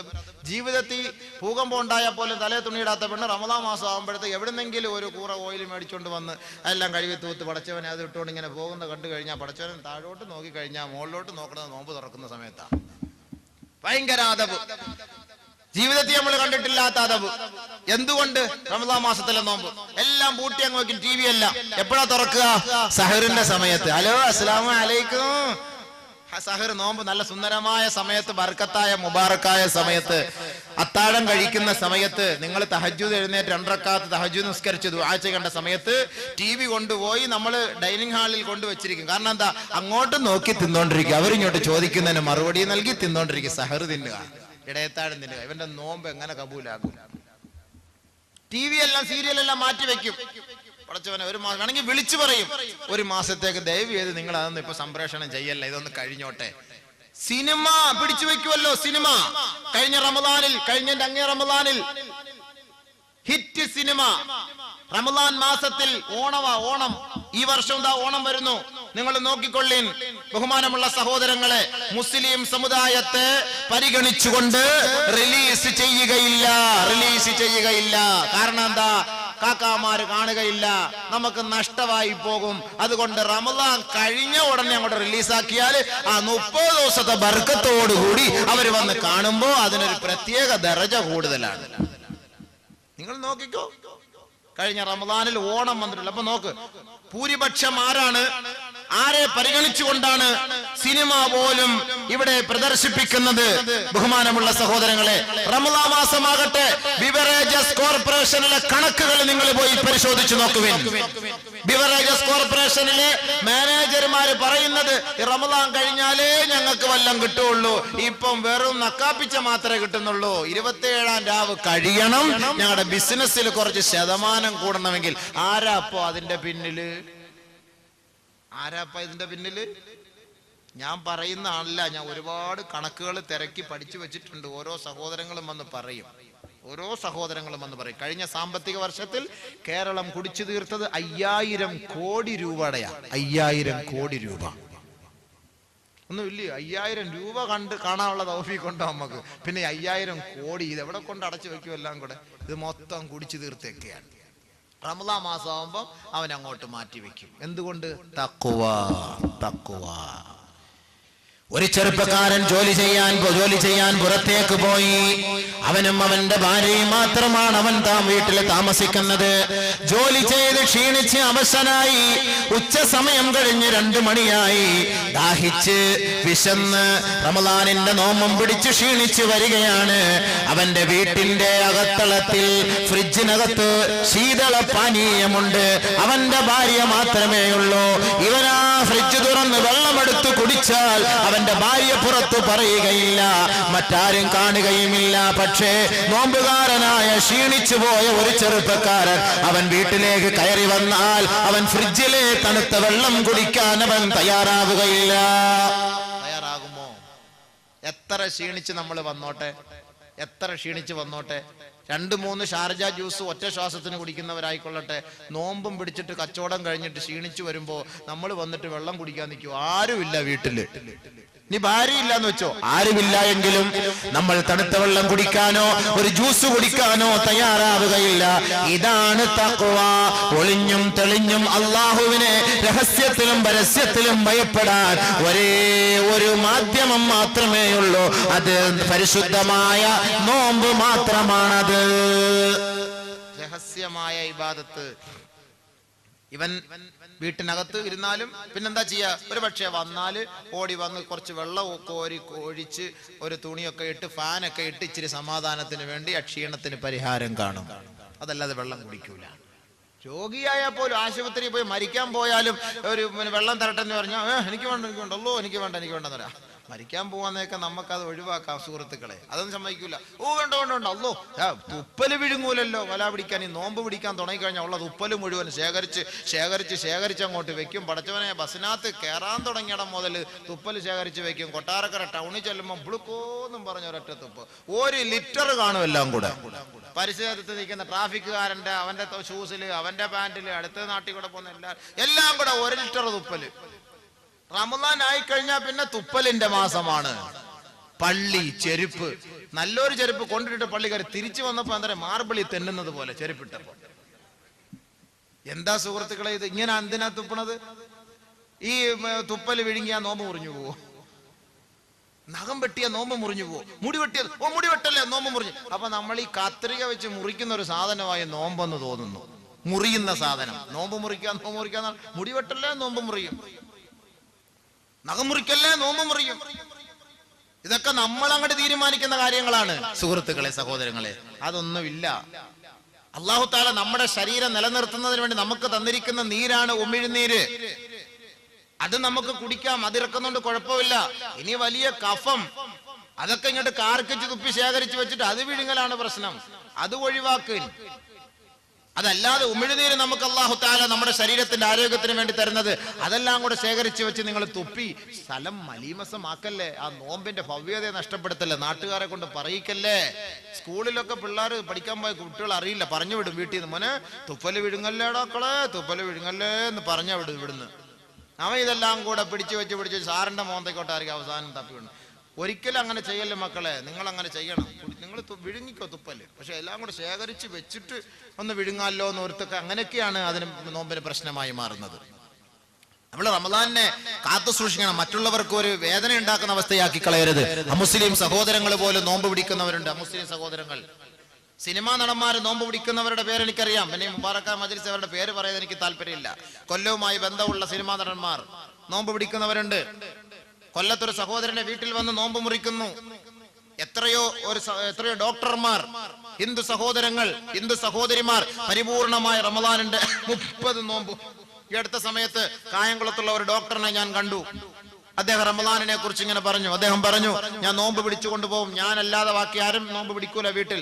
എങ്കിൽ ഞാൻ ഒരുപക്ഷെ ഉറങ്ങിപ്പോയാൽ 3 മണിയാവുമ്പോ എന്റെ ഭാര്യ എന്നെ വിളിച്ചുണർത്തും, എനിക്ക് ആഹാരം തരും, ഞാനത് കഴിച്ചിട്ട് കിടക്കും.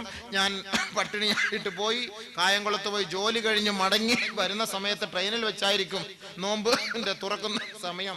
പക്ഷെ ഞാൻ ഒന്നും കഴിക്കില്ല, ഞാൻ തിരിച്ച് വീട്ടിൽ വന്ന് 9 മണി ആ സമയത്ത് ഞാൻ കഴിക്കുള്ളൂ. ഞാൻ പറഞ്ഞു, നിങ്ങൾ നോമ്പ് മുറിക്കും, ഒരു കാരക്ക മേടിച്ചു വെച്ചോളി, ആ സമയത്ത് നിങ്ങൾ നോമ്പ് തുറക്ക്, എന്നിട്ട് പിന്നീട് നിങ്ങൾ വീട്ടിൽ വന്ന് കഴിച്ചോളി. ബഹുമാനമുള്ള സഹോദരങ്ങളെ, അമുസ്ലിം സഹോദരങ്ങൾ പോലും ആദരിക്കുന്നു. തൊപ്പിയിട്ടുകൊണ്ട് അമുസ്ലിം സഹോദരന്റെ കടയിൽ പോയി ഒരു നാരങ്ങ വെള്ളം ചോദിക്കാമോ ആർക്കെങ്കിലും? നമുക്ക് ലജ്ജ കാണുകയില്ല. ഗോപാലൻ ചോദിക്കും, അല്ല കാക്ക നിങ്ങൾക്ക് നോമ്പില്ലേ? അതെ, എനിക്ക് സുഖമില്ലാത്ത കാര്യം. പിന്നെ സുഖമില്ലാത്ത ആള് രഹസ്യമായ ആഹാരം കഴിക്കും. സുഖമില്ലാത്ത ആള് നോമ്പ് പിടിക്കാൻ കഴിയില്ല. അവൻ നോമ്പുകാരനെ പോലെ കഴിഞ്ഞുകൂട്. നീ രോഗിയാണെന്ന് എല്ലാവർക്കും അറിയാം, പക്ഷെ ആ മാസത്തെ ബഹുമാനിക്ക്, ആ ദിവസത്തെ ആദരിക്ക്. നീ രഹസ്യമായി വീട്ടിൽ നിന്ന് ആഹാരം കഴിക്ക്, അതാണ് വേണ്ടത്. ഇനി ഒരു രോഗിയായ സഹോദരൻ ആഹാരം കഴിക്കുന്നത് കണ്ടാൽ നമ്മൾ കണ്ട മാതിരി നടിക്കരുത്, തിരിഞ്ഞു കളഞ്ഞേക്കണം, അറിയാത്ത മട്ടിൽ ഇരുന്നേക്കണം. കാരണം രോഗിയായിരിക്കും, അല്ലെങ്കിൽ മറ്റെന്തെങ്കിലും അസ്വസ്ഥത കാണും. നമ്മൾ അദ്ദേഹത്തെ കണ്ട് പരിഹസിക്കാനോ കളിയാക്കാനോ നിൽക്കണ്ട. നമ്മൾ അറിയാത്ത മട്ടിൽ കഴിഞ്ഞുകൂടണം സുഹൃത്തുക്കളെ, അതാണ് നമുക്ക് വേണ്ടത്. നമ്മൾ ചോദ്യം ചെയ്യാൻ പോണ്ട, പിന്നെ പരസ്പരം ചോദിക്കാം, നോമ്പാണോ. അതെന്തിനു ചോദിക്കാൻ പോണത്? രഹസ്യമായ ഒരു ഇബാദത്താണ് നോമ്പ്. രഹസ്യമായ ഇബാദത്ത് അള്ളാഹ്ക്ക് ഏറ്റവും കൂടുതൽ ഇഷ്ടമാണ്. അതുകൊണ്ടാണ് നോമ്പിനെ അള്ളാഹു ഏറ്റവും കൂടുതൽ തൃപ്തിപ്പെടുന്നതും ഇഷ്ടപ്പെടുന്നതും. കാരണം രഹസ്യമായ ഇബാദത്താണ് റമളാനിന്റെ നോമ്പ്. ബഹുമാനമുള്ള സഹോദരങ്ങളെ, അതുകൊണ്ട് അല്ലാഹു സുബ്ഹാനഹു വ തആല നമ്മുടെ ശരീരത്തിന് ആരോഗ്യത്തിന് വേണ്ടി തന്നിരിക്കുന്ന കാര്യങ്ങളൊക്കെ നമുക്ക് ചെയ്യാം. അതല്ലാതെ കണ്ട അനാവശ്യമായ കാര്യങ്ങളും നാട്ടുകാർ പറയുന്നതൊന്നും കേട്ടിട്ട് നിങ്ങൾ നോമ്പിനെ ഇട്ടടങ്ങാറാക്കാൻ നിൽക്കല്ലേ. തഖ്വ എന്ന് പറയുന്നത് അതാണ്. നമ്മുടെ ഭാര്യമാർ അല്ലാഹു തആല നമ്മുടെ ശരീരത്തിന് പൂർണ്ണമായ നിലയിൽ അവരുമായി ശാരീരിക ബന്ധം സ്ഥാപിക്കുന്നതിന് വേണ്ടി അല്ലാഹു അനുവദിച്ചു തന്ന ഹലാലായ ഭാര്യമാർ, ആ ഹലാലായ ഭാര്യമാർ അവർ രണ്ടുപേരും നോമ്പ് പിടിച്ചു കൊള്ളട്ടെ. ചെറുപ്പക്കാരനും ചെറുപ്പക്കാരിയുമായ ഭാര്യ ഭർത്താക്കന്മാർ, ദമ്പതിമാർ അവർ ഒറ്റയ്ക്കൊരു വീട്ടിൽ താമസിക്കുകയാണ്. റമളാനിന്റെ നോമ്പ് പിടിച്ചുകൊണ്ട് അവർ പകലിന്റെ സമയത്ത് ഒറ്റയ്ക്കൊരു മുറിയിൽ ഉറങ്ങുകയാണ്. ശാരീരികമായി അവർ ബന്ധപ്പെട്ട് കഴിഞ്ഞാൽ അവരല്ലാതെ മറ്റാരും അറിയുകയില്ല. പക്ഷേ ഒരു നോമ്പുകാരനായ യുവാവോ ഒരു നോമ്പുകാരിയായ യുവതിയോ പരിശുദ്ധമായ റമളാനിന്റെ മാസത്തിന്റെ പകലിന്റെ ദിവസങ്ങളിൽ അവർ ഒരിക്കലും ശാരീരികമായി ബന്ധപ്പെടാൻ തയ്യാറാവുകയില്ല. ഇതാണ് തഖ്വ. ഇതാണ് തഖ്വ. ഒരു തയ്യാറാകുമോ സുഹൃത്തുക്കളെ? ചിലര് രാത്രിയും ബന്ധപ്പെടില്ല. റമളാൻ മാസമായി കഴിഞ്ഞാല് പകല് ഹറാം, പകലിന്റെ സമയത്ത് ഹറാം, പക്ഷെ രാത്രിയും ബന്ധപ്പെടൂല. ഭാര്യമാരുമായിട്ട് ഒരു മാസം അങ്ങോട്ട് തലാക്കി ഒല്ലി മാറ്റി അടുത്ത മുറിയിലിട്ട് കഥ അടച്ചു പൂട്ടിയേക്കും റമളാൻ മാസത്തിൽ. അത് തെറ്റാണത്. أحل لكم ليلة الصيام الرفث إلى نسائكم هن لباس لكم وأنتم لباس لهن. നിങ്ങൾക്ക് രാത്രി അവരുമായിട്ട് ബന്ധം പുലർത്താം, കുഴപ്പമില്ല, തെറ്റില്ല. പരിശുദ്ധ ഖുർആൻ നോമ്പ് പിടിക്കുന്ന സമയത്ത് മാത്രമാണ് അനുവദനീയമല്ലാത്തത്. നോമ്പ് മുറിച്ചു കഴിഞ്ഞാൽ നിങ്ങൾക്കിതെല്ലാം അനുവദനീയമാണ്. പരിശുദ്ധ ഖുർആൻ. പക്ഷേ ഇവിടെ തഖ്വ, ഇവിടെ ഭയഭക്തി. ഒരു ചെറുപ്പക്കാരൻ അല്ലാഹുവിനെ ഭയന്നുകൊണ്ട് അവൻ തന്റെ ഭാര്യയുമായി ശാരീരിക ബന്ധം പുലർത്താൻ തയ്യാറാവുകയില്ല. ഇതാണ് തഖ്വ. ലഅല്ലകും തത്തഖൂൻ എന്ന് അല്ലാഹു തആല പറഞ്ഞു. എന്തൊക്കെയാ ഗുണമുള്ളത് അത് മനസ്സിലാക്കി. ഇനി അടുത്തത് അതാണ് ഇനി മനസ്സിലാക്കേണ്ടത്. അപ്പോഴറിയാം അള്ളാഹ് എന്തിനായി തഖ്വ ഉള്ളവരാകാൻ പറഞ്ഞത് എന്ന്. അതുകൂടെ മനസ്സിലാക്കുമ്പോ എന്താണ് നോമ്പ്, നോമ്പിന്റെ പവിത്രത, സവിശേഷത എന്താണെന്ന് മനസ്സിലാക്കാൻ പറ്റും. എല്ലാവരും ശ്രദ്ധിച്ചു. ഉള്ളവരായാലുള്ള ഗുണം, ഒന്നാമത്തെ ഗുണം നിങ്ങൾ നോമ്പ് പിടിച്ച് തഖ്വ ഉള്ളവരായാൽ നിങ്ങൾക്ക് ഒരു ഗുണവും അല്ലാഹുവിന്റെ അടുക്കലില്ല എന്ന് ആരും കരുതരുതേ. തഖ്വയുള്ള മുത്തഖീങ്ങൾക്ക് മാത്രമേ അല്ലാഹു സുബ്ഹാനഹു വ തആല നിറഞ്ഞ ഓഫറുകൾ നൽകുകയുള്ളൂ. ഒന്നാമത്തെ ഓഫർ, തഖ്വയുള്ള മുഅ്മിനെ, മുത്തഖിയായ മനുഷ്യ, നോമ്പുകാരനായ മുത്തഖിയെ, അല്ലാഹു നിനക്ക് നൽകുന്ന ഒന്നാമത്തെ ഓഫർ, മുത്തഖീങ്ങൾക്ക് വേണ്ടി അല്ലാഹു നൽകുന്നത് ഒന്ന്, അന്നജാതു മിനശ്ശദാഇദ്. എല്ലാ പ്രതിസന്ധി ഘട്ടങ്ങളിലും അല്ലാഹുവിന്റെ രക്ഷ അവർക്കുണ്ടാകും. ആർക്ക്? മുത്തഖീങ്ങൾക്ക്. ഞാൻ ചോദിക്കുക ഇടയ്ക്കിടയ്ക്ക്, അപ്പൊ നിങ്ങൾ പറയണം മുത്തഖീങ്ങൾ. ഏത് മുത്തഖീങ്ങൾ? ലഅല്ലകും തത്തഖൂൻ. അല്ലാഹു തആല പറഞ്ഞു നോമ്പ് പിടിച്ചാൽ നിങ്ങൾ തഖ്വ ഉള്ളവരായേക്കാം എന്ന് പറഞ്ഞ മുത്തഖീങ്ങൾക്ക് അല്ലാഹു നൽകുന്ന വാഗ്ദാനമാണ് ഓഫർ. ഓണകാലത്ത് ഓഫർ കാണും, ബക്രീദിന് ഓഫർ കാണും, ചെറിയ പെരുന്നാളിന് ഓഫർ കാണും. ഒരുപാട് ഓഫർ. 40 രൂപയ്ക്ക് ചെയ്താൽ 80 രൂപയ്ക്ക് സംസാരിക്കുക, 80 രൂപയ്ക്ക് ചെയ്താൽ 20 രൂപയ്ക്ക് സംസാരിക്കുക എന്നൊക്കെ പറഞ്ഞ് ഓഫർ വരുമല്ലോ. തല തിരിഞ്ഞൊക്കെ വരും. അതിലൊന്നും വശംവദരായി പോകണ്ട. നിങ്ങളൊന്ന് ചെയ്ത് നോക്ക്, 2 ദിവസം കഴിഞ്ഞ് നോക്കി ഒരു പൈസയും കാണൂല. ഇങ്ങനെയൊക്കെ ഓഫറുകൾ കാണും. ഇതൊക്കെ കള്ള ഓഫർ. ഒറിജിനൽ ഓഫർ ദാ അല്ലാഹു ചെയ്യുന്നു. മുത്തഖീങ്ങളായി മാറിയാൽ, തഖ്വ ഉള്ളവരായി മാറിയാൽ അല്ലാഹു നൽകുന്ന ഒന്നാമത്തെ ഓഫർ അന്നജാതു മിനശ്ശദാഇദ്. എല്ലാ പ്രശ്നങ്ങളിൽ നിന്നും, എല്ലാ പ്രതിസന്ധികളിൽ നിന്നും അല്ലാഹുവിന്റെ സഹായം, അവന്റെ രക്ഷയുണ്ടാകും. ഇത് മുത്തഖീങ്ങൾക്ക് മാത്രമുള്ള ഓഫറാണ് കേട്ടോ. ലഅല്ലകും തത്തഖൂൻ എന്ന് അല്ലാഹു വെറുതെ അല്ല പറഞ്ഞതെന്ന് ഇപ്പൊ ഓർത്തോളി. ഇവിടെ അല്ലാഹു ഒരു വാഗ്ദാനം ആദ്യം ചെയ്തിട്ടില്ല. നീ തഖ്വ ഉള്ളവനായി മാറ്, എന്നിട്ട് ഞാൻ പിന്നെ എന്താ വേണ്ടെന്ന് വെച്ചാൽ തരാം. അങ്ങനെ തഖ്വ ഉള്ളവനായാൽ ഒന്നാമത്തെ ഓഫർ, എല്ലാ പ്രശ്നത്തിനും പരിഹാരം. ആരാണ് നിന്നെ സ്യൂട്ട് ചെയ്യാൻ വന്നാല് ഞാൻ ആ കാര്യം ഏറ്റെടുത്തു കൊള്ളാം. പരിശുദ്ധ ഖുർആൻ تمسسكم حسنة تسؤهم وإن تصبكم سيئة يفرحوا بها وإن تصبروا وتتقوا لا يضركم كيدهم شيئا إن الله بما يعملون محيط. അല്ലാഹുവിന്റെ അടിമകൾ ഈ ഭൂലോകത്ത് മുഴുവനുമുള്ള ദാസന്മാരും ദാസിമാരും അല്ലാഹുവിന്റെ അടിമകളാണ്, മനുഷ്യര് മുഴുവനും. പക്ഷേ പടച്ച തമ്പുരാന്റെ അസ്തിത്വത്തിൽ അംഗീകരിച്ചവർ അത് കുറച്ചു വിഭാഗം മാത്രമേയുള്ളൂ. അവന്റെ ഏകത്വത്തിൽ അംഗീകരിച്ചവർ, അവനാണ് ആരാധ്യനെന്ന് വിശ്വസിക്കുന്നവർ, അവനാണ് ഏകനെന്ന് വിശ്വസിക്കുന്നവർ, അവനാണ് എല്ലാം നടത്തുന്നവൻ എന്ന് വിശ്വസിക്കുന്നവർ, അത് വളരെ കുറഞ്ഞ പേര് മാത്രമാണ്. പക്ഷേ ആ മുസ്ലിം സമുദായത്തിന്റെ എതിരാളികൾക്ക്, മുസ്ലിമീങ്ങൾക്ക് വല്ല ന്യൂനതകളും വന്നാൽ എതിരാളികൾ അത് കണ്ടുകൊണ്ട് സന്തോഷിക്കുമെന്ന് ഖുർആൻ. നബിയും സഹാബത്തിനും വല്ല ബുദ്ധിമുട്ടുകളും വന്നാൽ മക്ക കുഫാറുകളും മുശ്രിക്കുകളും നോക്കി നിന്ന് ചിരിക്കും. അങ്ങനെ വരട്ടെ, നമുക്ക് ഇപ്പൊ അങ്ങനെ. അന്ന് മുശ്രിക്കുകളും മുസ്ലിങ്ങൾക്കെതിരെ, ഇന്ന് മുസ്ലിമും മുസ്ലിമിനെതിരെ. പാരവെപ്പ് മൊത്തം അവന്റെ കയ്യിലേ ഉള്ളൂ. ചുമ്മാ അല്ല, പാരയ്ക്ക് വില കൂടുതൽ. ഇത് തിന്ന് ഇവന്റെ ജോലി എന്ന കുലത്തൊഴില പാരവെപ്പ്. മുസ്ലിമും മുസ്ലിമിന് ഇടങ്ങേറും. ഇവന് മാത്രമേ കടയിടാവൂ. വേറെ ഒരുത്ത അവിടെ കട കൊണ്ടുവച്ചാൽ അവനെ എങ്ങനെയെങ്കിലും പൂച്ചത്തലയ്ക്കകത്തോ കോഴിത്തലയ്ക്കകത്തോ വെണ്ടയ്ക്കായ്ക്കകത്തോ ഉരുളം കിഴങ്ങിനകത്തോ ഇവനെ അവിടെ നിന്ന് ഓടിക്കാനുള്ള പദ്ധതിയായിരിക്കും. പിന്നെ വേറെ ഒന്നും കടയിൽ നിന്ന് ആരും ഇടാൻ പാടില്ല. ഇവ മാത്രമേ ഇവിടെ തിന്നാവൂ, ഇവ മാത്രമേ ജീവിക്കാവൂ. ബഹുമാനമുള്ള സഹോദരൻ, അത് പാടില്ലല്ലോ. അത് അസൂയല്ലേ, അത് ഹസദല്ലേ, അത് വിരോധമല്ലേ, ക്രോധമല്ലേ? അവർക്ക് ദുനിയാവിലും ആഖിറത്തിലും രക്ഷയില്ല. ഒരുത്തന് നന്മ കിട്ടട്ടെ, റിസ്ക് തരുന്നത് അല്ലാഹു അല്ലേ? അവരെ ഗൾഫിൽ ആരും പോകരുതല്ലോ, നീ മാത്രമേ പോകാവുള്ളല്ലോ. ഗൾഫിൽ ലക്ഷക്കണക്കിന് കേരളക്കാര് ദുനിയാവിലുള്ള ലോകത്തുള്ള ഗൾഫിലും മറ്റുള്ള സ്ഥലങ്ങളിൽ നിൽക്കുന്ന എല്ലാ കേരളക്കാരെ ഇങ്ങോട്ട് പറഞ്ഞയച്ചു വിട്ടാൽ നമ്മളിവിടെ ശ്വാസം മുട്ടി മരിച്ചു പോകും. എല്ലാം വെളിയിലാണ് കിടക്കുന്നത്. ബോംബെയിൽ എത്തരണമുണ്ട്, ഡൽഹിയിൽ എത്തരണമുണ്ട്, തമിഴ്നാട്ടിൽ എത്തരണമുണ്ട്. മഹിഷറെ പോയാൽ അവിടെയും കാണും ചായക്കച്ചവടം. ആരാ ചോദിച്ചാൽ മലപ്പുറം കാക്കായിരിക്കും. കാരണം ദുനിയാവിൽ എവിടെ പോയാലും ഒരു ചായക്കടയായിട്ട് നമ്മുടെ കേരളക്കാർ ഏത് മൂലയിലും കാണും, എവിടെ പോയാലും കാണും. ബഹുമാനമുള്ള സഹോദരങ്ങളെ, നമ്മളപ്പോൾ മനസ്സിലാക്കേണ്ട കാര്യമാണ്, അള്ളാഹുവാണ് നമുക്ക് നിഅമത്തും റിസ്ഖും തരുന്നത്. അത് എത്ര പേര് നമ്മുടെ മുന്നിൽ കടവെച്ചാലും, എത്ര പേര് വന്ന് കച്ചവടം ചെയ്താലും നമുക്കത് പ്രശ്നമല്ല. പടച്ചവൻ തരാൻ തീരുമാനിച്ചാൽ അള്ളാഹു അത് തരും എന്നുള്ള വിശ്വാസമാണ് നമുക്കുണ്ടാകേണ്ടത്.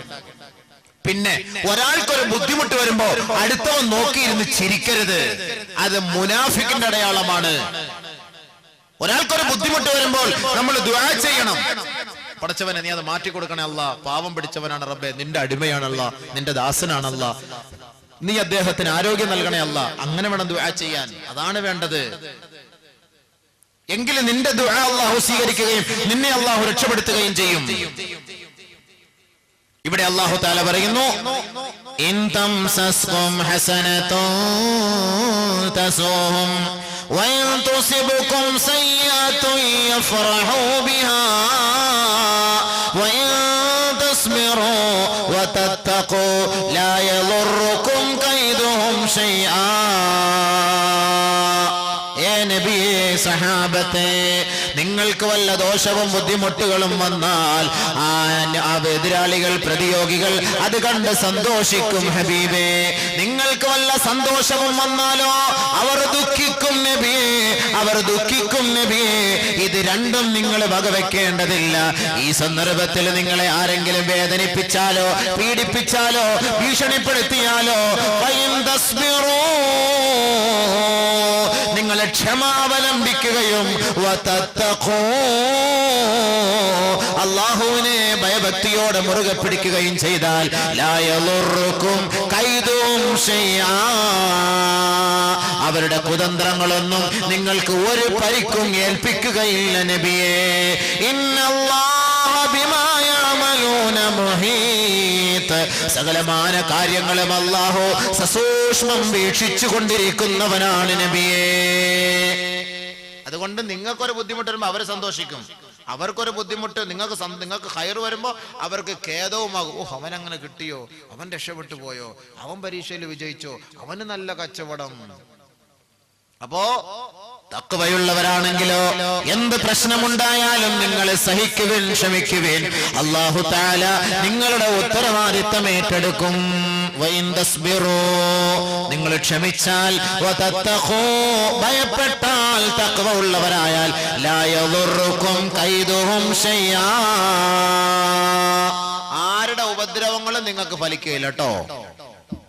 ആരുടെ ഉപദ്രവങ്ങളും നിങ്ങൾക്ക് ഫലിക്കില്ല. പേടിക്കണ്ട എന്നർത്ഥം. മുത്തഖീങ്ങളെ നിങ്ങൾ പേടിക്കണ്ട എന്നർത്ഥം.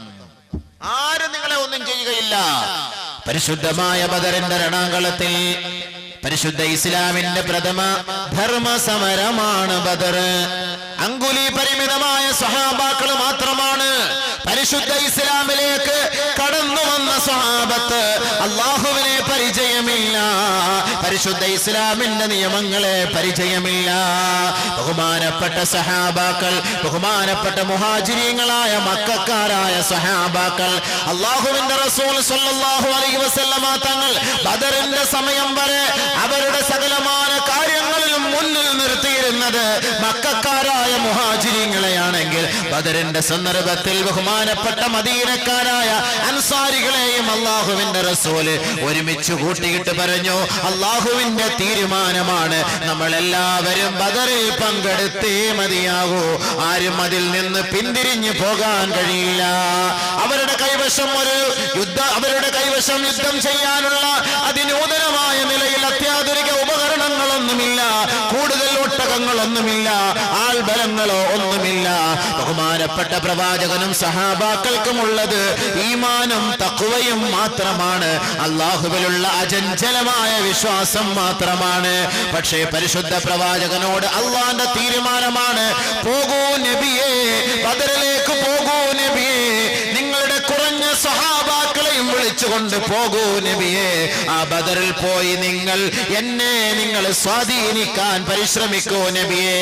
എതിർപക്ഷത്ത് പ്രവാചകന്റെ കുടുംബത്തിൽ പെട്ടവരുണ്ട്, പ്രവാചകന്റെ സഹപ്രവർത്തകരായിരുന്ന എത്രയോ പേരുണ്ട്, പ്രവാചകന്റെ മരുമകൻ പോലുമുണ്ട്, പ്രവാചകന്റെ പിതൃവ്യന്മാര് പോലുമുണ്ടെങ്കിൽ ബഹുമാനപ്പെട്ട പ്രവാചകൻ എതിർ കക്ഷികളിലേക്ക് നോക്കുമ്പോൾ, എതിർപക്ഷത്തേക്ക് നോക്കുമ്പോൾ അള്ളാഹുവിന്റെ റസൂലിന്റെ ഹൃദയം തുടിക്കുകയാണ്. കാരണം ഇന്നലെ വരെ ഒരുമിച്ച് സഹകരിച്ചിരുന്ന സ്വന്തക്കാരുമായി ധർമ്മസമരത്തിൽ പങ്കെടുക്കേണ്ട ദുഃഖം ബഹുമാനപ്പെട്ട പ്രവാചകനെ വല്ലാണ്ട് വേദനിപ്പിക്കുകയാണ്.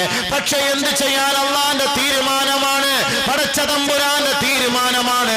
അള്ളാഹുവിന്റെ മുന്നിൽ തലകുനിക്കുകയല്ലാതെ മറ്റു മാർഗമില്ല എന്ന് മനസ്സിലാക്കിയ നബിയും സഹാബാക്കളും അതാ ബദറിന്റെ രണാങ്കളത്തിലേക്ക് പുറപ്പെടുകയാണ്. അങ്കുലി പരിമിതമായ 313 317 സഹാബാക്കൾ മാത്രമാണ്. അവരുടെ കൈവശമുള്ളത് 1 2 3 തുരുമ്പ് പിടിച്ച വാളുകൾ മാത്രമാണ്. അശ്വാരൂഢന്മാരൊന്നുമില്ല, വീരന്മാരോ വീരശൂര പരാക്രമികളോ ഒന്നുമില്ല, അത്യാധുനിക ഉപകരണങ്ങളൊന്നുമില്ല. പക്ഷേ അവരുടെ കൈവശമുണ്ടായിരുന്ന ഒരേ ഒരായുധം തഖ്വയായിരുന്നു, വിശ്വാസമായിരുന്നു, ഈമാനായിരുന്നു. പടച്ച തമ്പുരാനെ മാത്രമേ ഭയപ്പെടുകയുള്ളൂ എന്ന വിശ്വാസദാർഢ്യം മാത്രമായിരുന്നു ആ നബിക്കും സഹാബാക്കൾക്കും ഉണ്ടായിരുന്നത്.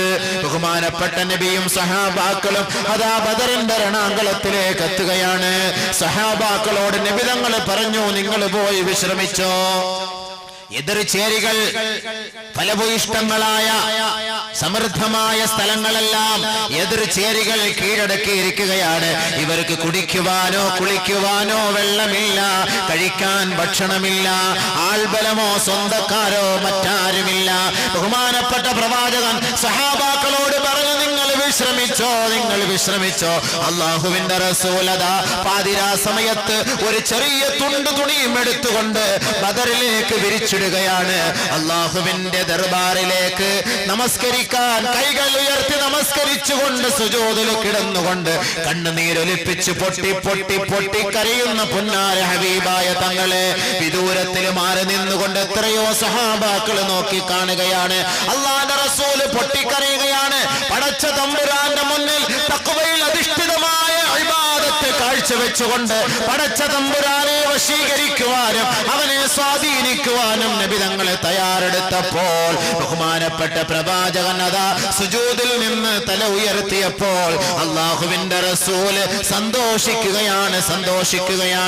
പടച്ച തമ്പുരാന്റെ വിളിക്കുത്തരം നൽകാൻ ഈ ചെറിയ സംഘത്തെയുമായി ഈ ബദറിന്റെ രണാകുളത്തിലേക്ക് എത്തിയിരിക്കുകയാണ്. അല്ലാഹുവേ, പടച്ചവനെ, നിന്റെ തീരുമാനമാണ് ഞങ്ങൾക്ക് വലുത്. ആൾബലം ഞങ്ങൾക്ക് പ്രശ്നമല്ല, ഞങ്ങളുടെ ന്യൂനപക്ഷവും ഞങ്ങൾക്ക് പ്രശ്നമില്ല, ഞങ്ങൾക്ക് ആയുധങ്ങൾ കുറഞ്ഞു പോയതിലും ഞങ്ങൾ ഭയപ്പെടുകയില്ല. നിന്റെ തീരുമാനമാണ്. നിന്നെ ഭയപ്പെടുക എന്നതാണ് ഞങ്ങൾക്ക് ഏറ്റവും പ്രാധാന്യം അർഹിക്കുന്ന വിഷയം. അതുകൊണ്ട് തമ്പുരാനെ, ഈ കുറഞ്ഞ സംഘത്തെ എന്നാണ് നീ നശിപ്പിച്ചു കഴിഞ്ഞാൽ നാളെ നിനക്ക് വേണ്ടി സുജൂദ് സമർപ്പിക്കാൻ ഈ ലോകത്ത് ഒരു നെറ്റിത്തടവും ഉണ്ടാവുകയില്ല അല്ലാ.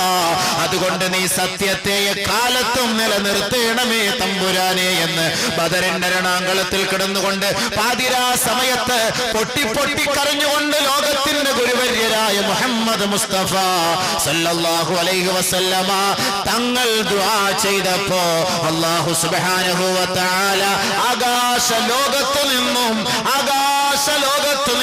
പടച്ചവന്റെ ഭാഗത്തു നിന്നും അതാ ആയിരക്കണക്കിന് മാലാഖമാരെ ബദറിലേക്ക് ഇറക്കി വിട്ടുകൊണ്ട് ബഹുമാനപ്പെട്ട നബിയെയും സഹാബാക്കളെയും ആയിരങ്ങളുടെ മുന്നിൽ അല്ലാഹു സുബ്ഹാനഹു വ തആല വിജയത്തിന്റെ വെന്നിക്കൊടി പാറിപ്പിച്ചുവെങ്കിൽ അതിന്റെ ഒരേ ഒരു ഉദാഹരണം, ഒരേ ഒരു ഉപാധി, ഒരേ ഒരു ഉപകരണം, ഒരേ ഒരു ആയുധം തഖ്വ മാത്രമായിരുന്നു. തഖ്വ. വലഖദ് നസറകുമുല്ലാഹു ബിബദരിൻ വഅൻതും അദില്ല. നിങ്ങൾ ന്യൂനപക്ഷമായിരുന്നപ്പോൾ, നിങ്ങൾ ആൽബലമില്ലാതിരുന്നപ്പോൾ, നിങ്ങൾക്ക് ഒരു കഴിവുമില്ലാതിരുന്നപ്പോൾ, വഅൻതും അദില്ല, നിങ്ങൾ ന്യൂനപക്ഷവും നിങ്ങൾ നിന്ദ്യരുമായിരുന്നപ്പോൾ നിങ്ങൾക്ക് നാം വിജയം നൽകിയില്ലേ ബദറിൽ? എവിടുന്ന് കിട്ടി? അതാണ് തഖ്വയിൽ അധിഷ്ഠിതമായ ജീവിതം നബിയും സഹാബാക്കളും നയിച്ചപ്പോൾ അന്നജാതു മിനശ്ശദാഇദ്, കാഠിന്യങ്ങളിൽ നിന്ന് അല്ലാഹുവിന്റെ രക്ഷ അവിടെ ഓടിയെത്തി. ഒരുപാട് ഉദാഹരണം, ലൂത്ത് നബി, ഹൂദ് നബി, സ്വാലിഹ് നബി, ഇബ്രാഹിം, ഒരുപാട് പേരുടെ ഉദാഹരണം ഞാൻ പറഞ്ഞു തരാൻ കഴിയും, പക്ഷേ സമയമില്ല. അതുകൊണ്ട് ആ ഭാഗം ക്ലോസ് ചെയ്യാം. നിങ്ങൾ മനസ്സിലാക്കേണ്ടത്, നിങ്ങളും പേടിക്കണ്ട. അപ്പൊ നമ്മൾ ഓർക്കും, ഇത് നബിക്കും സഹാബാക്കളും കിട്ടിയില്ല, നമുക്ക് ഇതൊന്നും കിട്ടൂലേ? പോയി. നബിക്കും സഹാബാക്കൾക്കും ഇറക്കി അതേ ഖുർആനാ നമുക്കും അല്ലാഹ് ഇറക്കി തന്നത്. നമുക്കിപ്പോ വേറെ വല്ലതും ഉണ്ടോ? ആയത്തുണ്ടോ ഉസ്താദേ? നബിക്ക് സഹാബാക്കൾക്ക് ഇറക്കിയത് തന്നെ. അന്ന് ഒരു ബദറേ ഉള്ളൂ. ആ ബദറ ഇന്ന് നമ്മൾ അനുസ്മരിക്കുന്നത്. റസൂലുള്ളാഹി സ്വല്ലല്ലാഹു അലൈഹി വസല്ലം തങ്ങളുടെ സഹാബാക്കളും പാതിരാത്രി സമയത്ത് അല്ലാഹുവേ, ദീൻ നിലനിർത്താൻ വേണ്ടി, ഈമാൻ നിലനിർത്താൻ വേണ്ടി, ഹിദായത്ത് കിട്ടാൻ വേണ്ടി നീ ഞങ്ങളെ സഹായിക്കണേ അല്ലാഹുവേ എന്ന് ദുആ ചെയ്തുകൊണ്ടിരുന്ന പാതിരാ സമയങ്ങളിൽ ഇന്ന് നമ്മൾ ബിരിയാണിയും മട്ടനും ചാപ്സും ഒക്കെ അടിച്ചിട്ട് ആ രാത്രി ഹയാത്താക്കുന്നത് ഇല്ലേ? ഉഷാറായ ചാപ്പാടല്ല അന്ന്, നല്ല റാഹത്തായിട്ട്. ആരെങ്കിലും ഒന്ന് പോയിരുന്ന് ഒന്ന് ദിക്ർ ചെയ്ത് ദുആ ചെയ്ത് അള്ളാഹുവിന്റെ അടുക്കൽ ആ ഒരു സന്ദർഭം ഒന്ന് അയവിറക്കുവോ? എന്നൊരു പൊതി കിട്ടിയില്ലെങ്കിൽ അവിടെ നടിച്ച് ഇവിടുന്ന് അടി, അവിടെ തള്ളി ഇവിടെ തള്ളി, ഞാൻ പൈസ എനിക്ക് കിട്ടിയില്ല, എനിക്ക് ടോക്കൺ കിട്ടിയില്ല. പള്ളി ബദർ തന്നെ, പള്ളിയിൽ ബദർ കാണാൻ പറ്റും. ബഹുമാനമുള്ള സഹോദരൻ, ഇബാദത്തുകൾ ചെയ്യും, അവർക്ക് വേണ്ടി ദുആ ചെയ്യും. ആ അനുസ്മരണത്തിന്റെ പേരിൽ നമ്മൾ എല്ലാവരും ഇബാദത്തും കഴിഞ്ഞ് രാത്രി ഹയാത്താക്കുന്നതിന്റെ പേരിൽ അൽഹംദുലില്ലാ നമുക്ക് ആഹാരം വീട്ടിൽ പോയിരുന്ന് പാചകം ചെയ്ത് എടുത്ത് തിന്ന് സമയം കളയാതിരിക്കാൻ വേണ്ടി കൂടുതൽ സമയം പള്ളിയുമായി ബന്ധപ്പെട്ടിട്ട് അൽഹംദുലില്ലാ അവിടെ കിട്ടുന്ന ആ ഒരു ബർക്കത്തായ മുബാറക്കായ മജ്ലിസിൽ നിന്ന് കിട്ടുന്ന ആ ഒരു റിസ്ക് സന്തോഷമായി കഴിക്കും. കിട്ടിയവർ കഴിക്കും, ഇല്ലാത്തവർ അൽഹംദുലില്ലാ പറയും. അതിന്റെ പേരിൽ ഒരു അടിയും വഴക്കും പള്ളികളിൽ ഉണ്ടാക്കാതെ, ഇവിടെ ബദർ നടത്താതെ, അതാണ് നമുക്ക് വേണ്ടത്. തഖ്വ അല്ലാഹു രക്ഷപ്പെടുത്തി. ഒന്നാമത്തെ ചാൻസ്, ഒന്നാമത്തെ ഓഫർ അന്നജാതു മിനശ്ശദായിദ്. ഇനി ഒരുപാടുണ്ട് ഉദാഹരണം, പറക്കാം, സമയമില്ലാത്തതുകൊണ്ട് പെട്ടെന്ന് നിർത്തുകയാണ്. രണ്ടാമത്തെ ഓഫർ മുത്തഖീങ്ങളെ, നോമ്പ് പിടിച്ച തഖ്വ ഉള്ളവരെ, നോമ്പ് പിടിച്ച തഖ്വധാരികളായി മാറിയവരെ, അല്ലാഹു തആല നിങ്ങൾക്ക് നൽകുന്ന രണ്ടാമത്തെ ഓഫർ അൽ മഇയ്യത്ത്. മഇയ്യത്ത് എന്ന് പറഞ്ഞാൽ മഇയ്യത്ത് എപ്പോഴും അല്ലാഹ് കൂടെ ഉണ്ടാകും, നമ്മുടെ കൂട്ടത്തിൽ അല്ലാഹു. നമ്മുടെ കൂടെ ഒരു ഗൺമാൻ ഉണ്ടെങ്കിൽ എന്ത് സന്തോഷം, എവിടെയും കയറി പോകാം. ഒരു രാഷ്ട്രീയക്കാരൻ കാറിലുണ്ടെങ്കിൽ ബെൽറ്റ് ഇടാതെ പോകും, ഞെളിഞ്ഞിരുന്ന്. കാരണം എന്താ? പിടിച്ചാ പറയും MLA വിട്, തീർന്നു. അയാടെ ഒരു ഗൗരവവും അയാടെ ഒരു ഫഖറും. പിന്നെന്താ? ഒരു പോലീസുകാരനെങ്ങാനും കൂടെ വന്നിരുന്നപ്പോൾ SIO, CIO, SPO, DYSPO, അവരുടെ ഫോൺ നമ്പർ എങ്ങാനും നമ്മുടെ കൈവശം ഉണ്ടെങ്കിൽ DYSP വിളിക്കുന്നല്ലേ, എന്താന്ന് ചോദിക്കട്ടെ. ഇയാളങ്ങ് പതുക്കെ പെണ്ണുമ്പിള്ളയും കളഞ്ഞിട്ടോ മക്കളെയും കളഞ്ഞിട്ടോ വിളിക്കുന്നത് ഒലിച്ചിരുന്ന് കല്ലോട്ടാൻകുഴി പോയിരുന്നേ വിളിക്കുള്ളൂ. DYSP വിളിച്ചത് എന്തോ വലിയ കാര്യം പോലെ, SP വിളിച്ചാൽ എന്തോ വലിയ കാര്യം പോലെ, CI വിളിച്ചാൽ എന്തോ വലിയ കാര്യം പോലെ, അവരുടെ ഒരു ഫോൺ നമ്പർ ഉണ്ടെങ്കിൽ എന്തോ വലിയ കാര്യം പോലെ. അതൊന്നും വലിയ കാര്യമല്ല സുഹൃത്തുക്കളെ. എത്രയോ പേരുടെ നമ്പർ കിട്ടും, എത്രയോ പേരുമായി ബന്ധപ്പെടാം, എത്രയോ പേരുമായി സുഹബത്തുണ്ടാക്കാം. CIയുടെയോ DGPയുടെയോ മുന്നിൽ പോയി നമുക്കിരുന്ന് സംസാരിക്കാമല്ലോ. അവരെ കൊന്നുകളയോ തിന്നുകളയോ നമുക്ക് പോയി നേരിട്ട് സംസാരിക്കാമല്ലോ. മുഖ്യമന്ത്രിയുടെ മുന്നിൽ പോയി സംസാരിക്കാമല്ലോ, ആഭ്യന്തര മന്ത്രിയുടെ മുന്നിൽ പോയി സംസാരിക്കാം. ബഹുമാനമുള്ള സഹോദരങ്ങളെ, പക്ഷെ അള്ളാഹു കൂടെ വരണമെങ്കിൽ അത് ഇത്തിരി പാടാണ്. ആ നമ്പർ ഒന്ന് മേടിച്ചു വെക്കാൻ ഇത്തിരി പാടാണ്. 756 കിട്ടാൻ ഇല്ലേ? 756 ബിസ്മില്ലാഹിർ റഹ്മാനിർ റഹീം. അള്ളാഹയെ കൂട്ടുപിടിക്കണമെങ്കിൽ ഇച്ചിരി പാടാണ്. അത് പിടിക്കാൻ നീ നോക്ക്, നീ ആരെയും പേടിക്കണ്ട. രണ്ടാമത് അല്ലാഹു തആല മുത്തഖീങ്ങൾക്ക് നൽകുന്ന ഓഫർ ഞാൻ നിങ്ങളുടെ കൂട്ടത്തിൽ കാണും. വഅലമൂ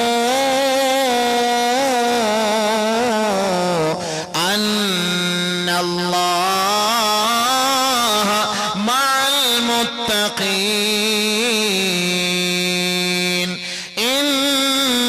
ഇന്നല്ലാഹ മഅല്ലദീന ഇത്തഖൗ വല്ലദീന ഹും മുഹ്സിനൂൻ. വഅലമൂ അറിഞ്ഞുകൊള്ളണം, അറിയുവിൻ സഹോദരങ്ങളെ, അന്നല്ലാഹ മഅൽ മുത്തഖീൻ. തീർച്ചയായും അല്ലാഹു മുത്തഖീങ്ങളോടൊപ്പമാണ്, മുത്തഖീങ്ങളോടൊപ്പമാണ്, മതഭക്തന്മാരോടൊപ്പമാണ്. ഇന്നല്ലാഹ മഅല്ലദീന ഇത്തഖൗ വല്ലദീന ഹും മുഹ്സിനൂൻ. തഖ്വയുള്ളവരോടൊപ്പമാണ് അല്ലാഹു, ഭയപ്പെടുന്നവരോടൊപ്പമാണ് അല്ലാഹു, ഉപകാരം ചെയ്യുന്നവരോടൊപ്പമാണ് അല്ലാഹു. തഖ്വ ഉള്ളവർക്ക് മാത്രമേ തന്റെ സഹോദരനെ സഹോദരനായി കാണാൻ കഴിയൂ, അയൽവക്കക്കാരെ അയൽവക്കക്കാരനായി കാണാൻ കഴിയൂ, തന്റെ വൃദ്ധരായ വൃദ്ധയായ മാതാപിതാക്കളെ അതെന്റെ വാപ്പയാണ് ഉമ്മയാണെന്ന് കാണാൻ കഴിയൂ. അങ്ങനെ ഉപകാരം ചെയ്യുന്നവരോടൊപ്പം അല്ലാഹു ഉണ്ടാകുമെന്ന് പരിശുദ്ധ ഖുർആൻ. അതാണല്ലോ മുഹീദ്ദീൻ ശൈഖ് റഹ്മത്തുള്ളാഹി പറഞ്ഞത്, അല്ലാഹു ഹാളിരി അല്ലാഹു നാളിരി അല്ലാഹു ഷാഹിദി അല്ലാഹു മഈ. അല്ലാഹു മഈ എന്താ അതിന്റെ അർത്ഥം? അർത്ഥം എന്ന് പറഞ്ഞു ഇവിടെ ഉസാറായിട്ട് റാത്തീവ് നടത്തി ഫുലൂസ് തീറ്റിയും എല്ലാം അതൊക്കെ ജോറ്. അർത്ഥം എന്താണെന്നും അറിയില്ല, അർത്ഥം എന്താണെന്നറിയില്ല. അല്ലാഹു ഹാളിരി അല്ലാഹു നാളിരി അല്ലാഹു ഷാഹിദി അല്ലാഹു മഈ. മഹാന്മാരുടെ ചിന്ത അങ്ങനെയായിരുന്നു. മഹാന്മാരെ ആദരിക്കേണ്ടവരെ ആദരിക്കണം സുഹൃത്തുക്കളെ, അവരുടെ പാത പിൻപറ്റണം സുഹൃത്തുക്കളെ, അവരെ മഹത്വപ്പെടുത്തണം സുഹൃത്തുക്കളെ. അവരെന്താണോ നമുക്ക് പഠിപ്പിച്ചു തന്നത് അതായിരിക്കണം നമ്മുടെ ജീവിതത്തിന്റെ ഭാഗം. അതല്ലാതെ അവരെ പുകഴ്ത്തിക്കൊണ്ട് മാത്രം ഇരുന്നാൽ പോരാ. അവരെന്താണോ നമുക്ക് പഠിപ്പിച്ചു തന്നത് അത് നമ്മുടെ ജീവിതവുമായി ബന്ധപ്പെടുത്തണം. മഹാനായ മുഹീദ്ദീൻ ശൈഖ് റഹ്മത്തുള്ളാഹി, ബഹുമാനപ്പെട്ട അബ്ദുൽ ഖാദിർ ജീലാനി ഖുദ്ദിസ സിർറുഹു, അദ്ദേഹത്തിന് മുഹീദ്ദീൻ എന്ന പേര് കിട്ടാൻ കാരണം ദീനിനെ ജീവിപ്പിച്ച വ്യക്തിയാണ് മഹാനായ അബ്ദുൽ ഖാദിർ ജീലാനി ഖദ്ദസല്ലാഹു സിർറഹുൽ അസീസ്. മുഹീദ്ദീൻ ദീൻ ജീവിപ്പിച്ച വ്യക്തി. അസ്തമിച്ചു കടന്ന ബഗ്ദാദിന്റെ തെരുവോരങ്ങളിൽ നൂറുകണക്കിന് ലക്ഷക്കണക്കിന് ആളുകളെ അല്ലാഹുവിലേക്ക് അടുപ്പിക്കാൻ വേണ്ടി കഠിനാധ്വാനം ചെയ്ത പരിശ്രമിച്ച മഹാനായ അബ്ദുൽ ഖാദിർ ജീലാനി റഹ്മത്തുള്ളാഹി തആല അലൈഹി അല്ലാഹുവിനെ ഒളിഞ്ഞും തെളിഞ്ഞും ഭയപ്പെട്ട മഹാനായിരുന്നു. അതാണ് അല്ലാഹു ഹാളിർ, അല്ലാഹു ഇവിടെയുണ്ട്, അല്ലാഹു ഷാഹിദ്, ഞാൻ ചെയ്യുന്ന ഓരോ പ്രവർത്തനങ്ങളും അല്ലാഹു സസൂക്ഷ്മം വീക്ഷിച്ചു കൊണ്ടിരിക്കുന്നു, സാക്ഷ്യമാണ്. അല്ലാഹു നാളിർ, അവൻ കണ്ടുകൊണ്ടിരിക്കുന്നു. അല്ലാഹു മഈ, അവൻ എന്റെ കൂട്ടത്തിൽ തന്നെയുണ്ട്. റാത്തീവും കഴിഞ്ഞ് രാത്രി പോകുന്ന വഴിക്ക് റോഡിൽ ഒരു തേങ്ങ കിടക്കുന്നു, ഉണക്കത്തേങ്ങ. പെതുക്കെ എടുത്ത് അങ്ങ് സൈക്കിളിന്റെ വിറകെടുത്ത് അങ്ങ് വെക്കും. എന്തോ ഇവൻ ദിക്റ് ചൊല്ലിയത്? അല്ലാഹു ഹാളിരി അല്ലാഹു നാളിരി അല്ലാഹു ഷാഹിദി അല്ലാഹു മഈ.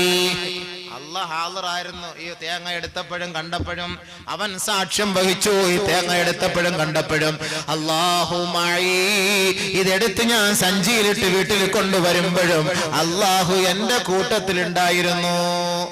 ഇവൻ നാളെ വലിയ ആള് ചമഞ്ഞ് മുത്തഖിയായി സ്വർഗത്തിലേക്ക് പോകാൻ വേണ്ടി കടന്നു വരുമ്പോ പടച്ച തമ്പുരാൻ ചോദിക്കും, യൂതൽ അബ്ദു യൗമൽ ഖിയാമ, ഖിയാമത്തിന്റെ വേളയിൽ ഓരോരുത്തരെ ഹാജരാക്കപ്പെടുമ്പോൾ അല്ലാഹു തആല അവരോട് ചോദിക്കും, അദ്ദി അമാനതക, മോനെ നിന്റെ അമാനത്ത് നീ നിറവേറ്റടാ.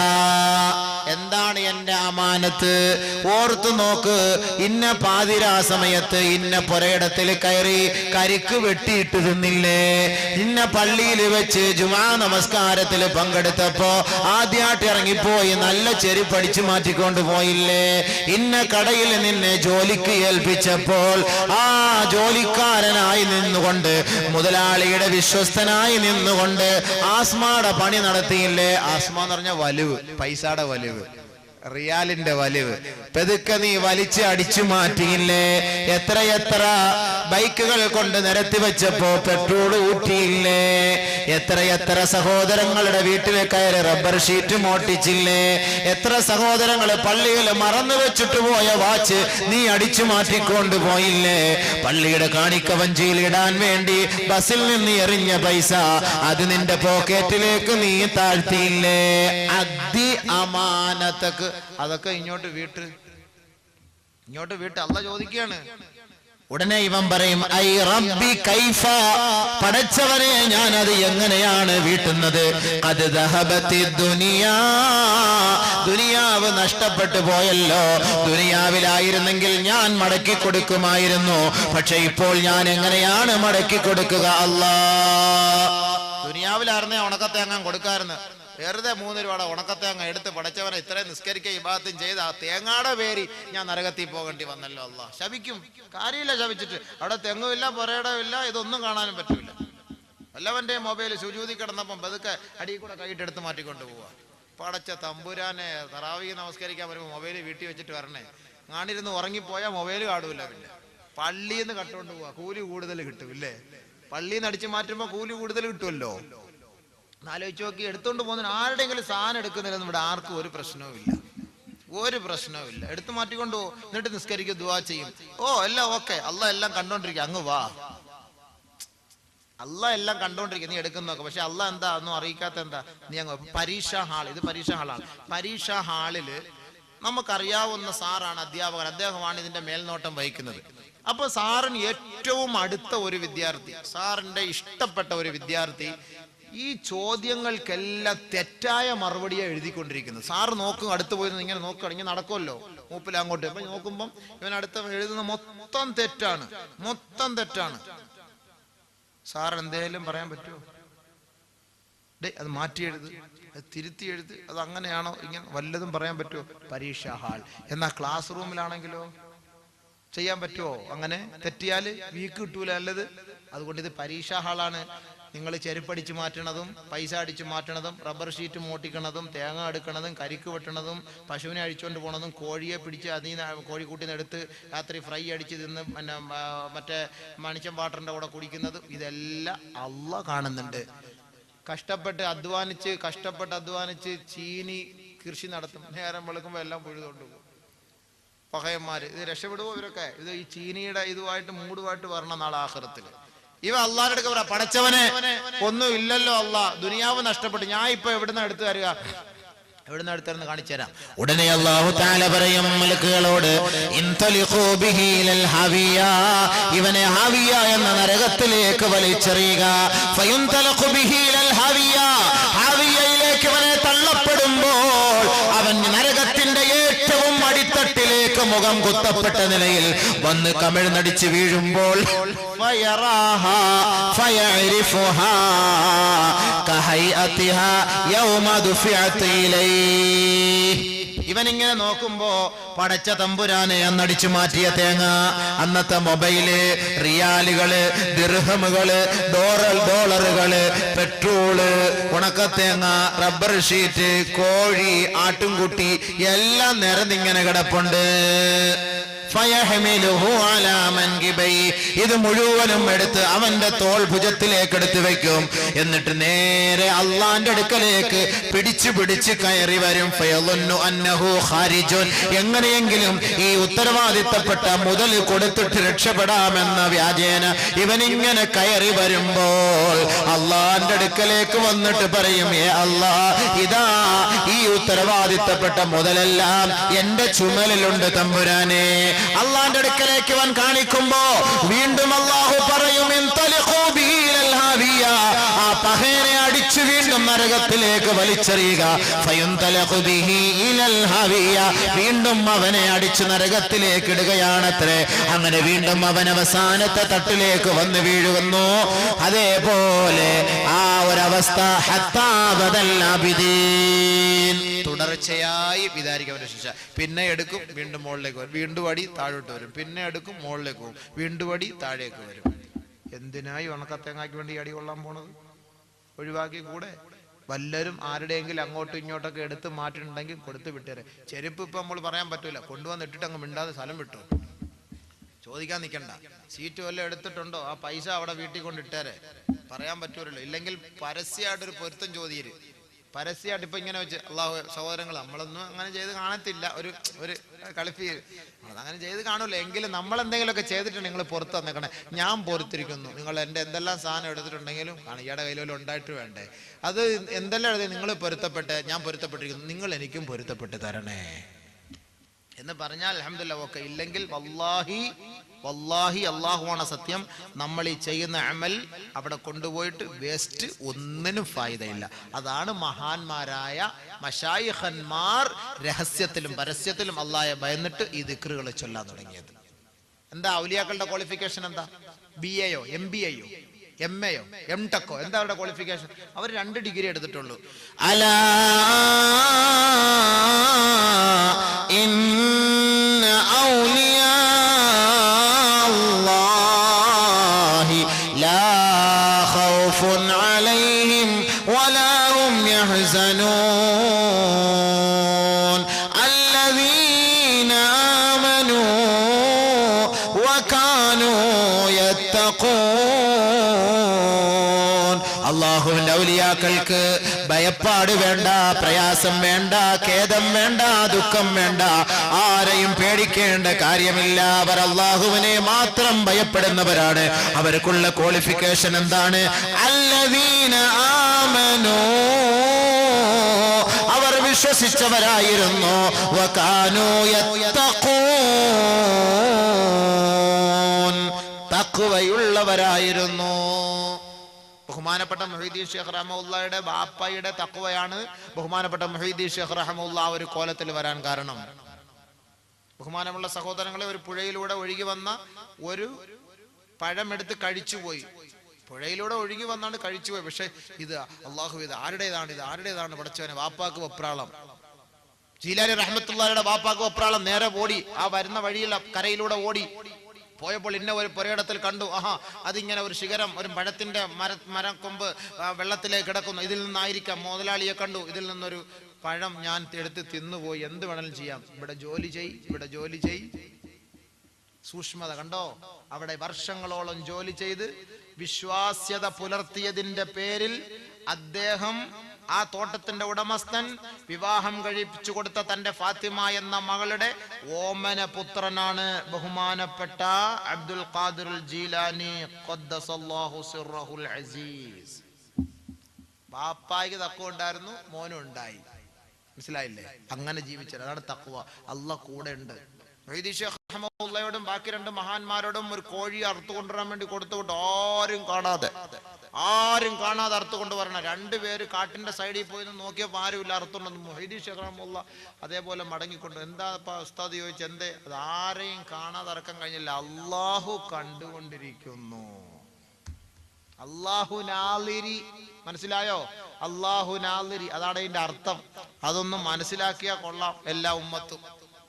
അതൊന്നും മനസ്സിലാക്കിയാൽ വളരെ ഉപകാരമാണ്. അപ്പൊ 2ാമത്തെ ഓഫർ എന്താ? മഅയ്യത്ത്. അള്ളാഹു എപ്പോഴും കൂടെ ഉണ്ടാകും. അള്ളാഹു കൂടെ ഉണ്ടായാൽ പ്രശ്നമില്ല. മൂസാ നബി അലൈഹി സ്വലാത്തു വസ്സലാമിനെയും അനുയായികളെയും ഓടിച്ചുകൊണ്ട് വന്നു ഫറോവ. ഇന്ന മഅയ റബ്ബി സയഹ്ദീൻ, എന്റെ റബ്ബ് എനിക്ക് വഴി കാണിച്ചു തരും, അവൻ എന്റെ കൂട്ടത്തിലുണ്ട്. രക്ഷപ്പെടുത്തി തരുമെന്നർത്ഥം. പേടിക്കണ്ട അനുയായികളെ, എന്റെ റബ്ബ് എന്റെ കൂട്ടത്തിലുണ്ട്, അവൻ രക്ഷപ്പെടുത്തും. രണ്ടാമത്തെ ഓഫർ അല്ലാഹു തആല മുത്തഖീങ്ങൾക്ക് നൽകിയത് മഅയ്യത്ത്, കൂട്ടത്തിലുണ്ടാകും. അടുത്തത് മൂന്നാമത്തത്, അല്ലാഹു ഇഷ്ടപ്പെടുന്നു, മെഹബ്ബത്ത് വെക്കുന്നു, ഹുബ്ബ് സ്നേഹം വെക്കുന്നു. ആരോട്? മുത്തഖീങ്ങളോടാണ് സ്നേഹം വെക്കുന്ന അല്ലാഹു തആല. ഇന്നല്ലാഹ യുഹിബ്ബുൽ മുത്തഖീൻ, മുത്തഖീങ്ങളെയാണ് അല്ലാഹു സ്നേഹിക്കുന്നത്. അല്ലാഹു സ്നേഹിച്ചാ പിന്നെ നമുക്ക് കിട്ടുന്ന സഹായത്തിന്റെ കാര്യമൊന്നും പറയണ്ടല്ലോ. അല്ലാഹു സ്നേഹിക്കുന്നു മുത്തഖീങ്ങളെ. ചുരുക്കി പറഞ്ഞു പോവാണ്, സമയം അടുത്തീർന്നു പോയി. മുത്തഖീങ്ങൾ അല്ലാഹു സ്നേഹിക്കുന്നു. ഇന്നല്ലാഹ യുഹിബ്ബുൽ മുത്തഖീൻ. ശരി, അടുത്ത ഓഫർ അന്നജാതു മിനശ്ശദാഇദ്.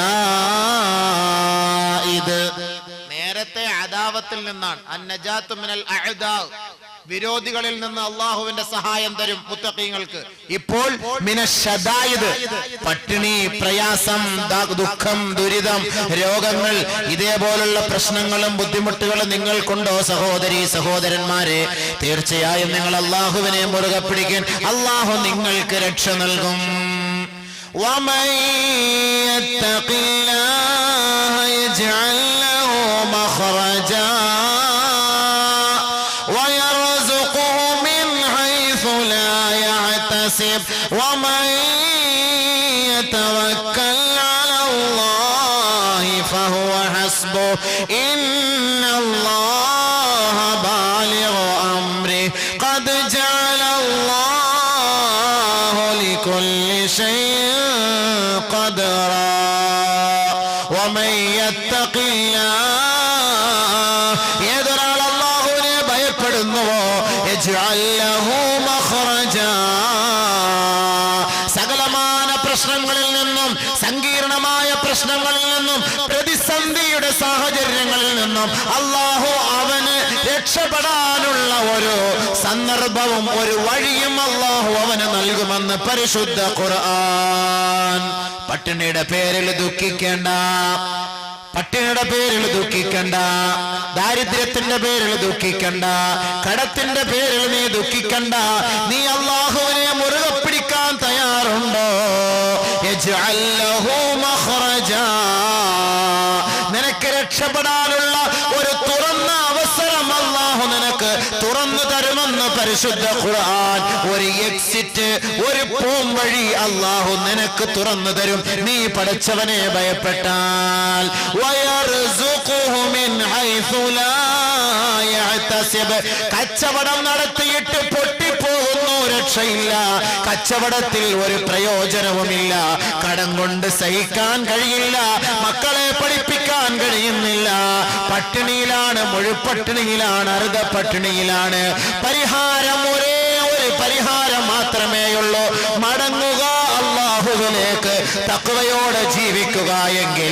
വയർസുഖുഹു മിൻ ഹൈസു ലാ യഹ്തസിബ്, അവൻ അറിയാത്ത ഭാഗത്തുകൂടി അല്ലാഹു ഉജീനം അവനെത്തിച്ചു കൊടുക്കും, വിഭവങ്ങൾ അവനെത്തിച്ചു കൊടുക്കും, അവൻ അത്ഭുതപ്പെട്ടു പോകും. അതുകൊണ്ട് സഹോദരങ്ങളെ, അല്ലാഹു ആണ് റാസിഖ്, അവനാണ് റിസ്ഖ് നൽകുന്നവൻ, അവനാണ് അഭിവൃദ്ധി നൽകുന്നവൻ, അവനാണ് ജീവിതത്തിലും കുടുംബത്തിലും കച്ചവടത്തിലും ഐശ്വര്യം നൽകുന്നവൻ. അതുകൊണ്ട് അവനെ നിങ്ങൾ ഭയപ്പെടുവൻ, അവനെ നിങ്ങൾ പേടിക്കുവൻ. നിങ്ങൾ അറിയാത്ത ഭാഗത്തുകൂടി നിങ്ങളുടെ റിസ്ഖ് അല്ലാഹു വിശാലമാക്കി തരും. ഖുർആനാണ് ഞാൻ ഓതിയിട്ട് പറയുന്നത്, സംശയിക്കേണ്ട കാര്യമൊന്നുമില്ല. ഇതിൽ ലൈഫായ ആയത്ത്, സഹീഹായ ആയത്ത്, മൗലൂഹായ ആയത്ത് അങ്ങനെ ഒന്നുമില്ല. വമൻ യത്തഖില്ലാഹ യജ്അൽ ലഹു മഖ്റജാ, ഒരു പോം വഴി അല്ലാഹു അവനെത്തിച്ചു കൊടുക്കും. അടുത്തത് പെട്ടെന്ന് ഓടിച്ചോടിച്ച് പോട്ടെ, ഇന്ന് തീർത്തില്ലെങ്കിൽ നാളെ നമുക്ക് അടുത്ത് പറയാൻ പറ്റൂല. 10 മണി 5 മിനിറ്റ് ഓടിക്കുന്നതിന് കുഴപ്പമില്ലേ? കൂറിലിങ്ങളുടെ കാര്യം പറഞ്ഞ് നിർത്താം, എന്നിട്ട് അത് നാളെ പറയാം. നല്ല വരുവുള്ളൂ നിങ്ങള്. അവിടം വരെ നമുക്ക് പോട്ടെ, അത് പറയുമ്പോൾ എവിടെയും ചാൻസ് ആണല്ലോ. അതുവരെ എത്തിച്ചിട്ട് നമുക്ക് നാളെ ബാക്കി. അപ്പൊ അടുത്തത് കാര്യം എളുപ്പമാക്കി തരും, കാര്യം പരീക്ഷ എളുപ്പമാക്കി തരും, ജോലി എളുപ്പമാക്കി തരും, വിസ എളുപ്പമാക്കി തരും, പാസ്പോർട്ട് പെട്ടെന്ന് കിട്ടും. അവിടെ ഈ വിസ ഇഖാമ ഒന്നും ഇല്ലാതെ കഷ്ടപ്പെടാം, അത് എളുപ്പം കിട്ടും. ഒരു വീടിന് വേണ്ടി അലയുന്ന പെട്ടെന്ന് ക്ലിയറായി കിട്ടും. ഒരു വണ്ടിക്ക് വേണ്ടി പെട്ടെന്ന് കിട്ടും. ഒരു അഡ്മിഷൻ പെട്ടെന്ന് കിട്ടും. ഞാനല്ല പറയുന്നത്, അല്ലാഹു പറയുന്നു, വമൻ യത്തഖില്ലാഹ യജ്അൽ ലഹു മിൻ അംരിഹി യുസ്റാ.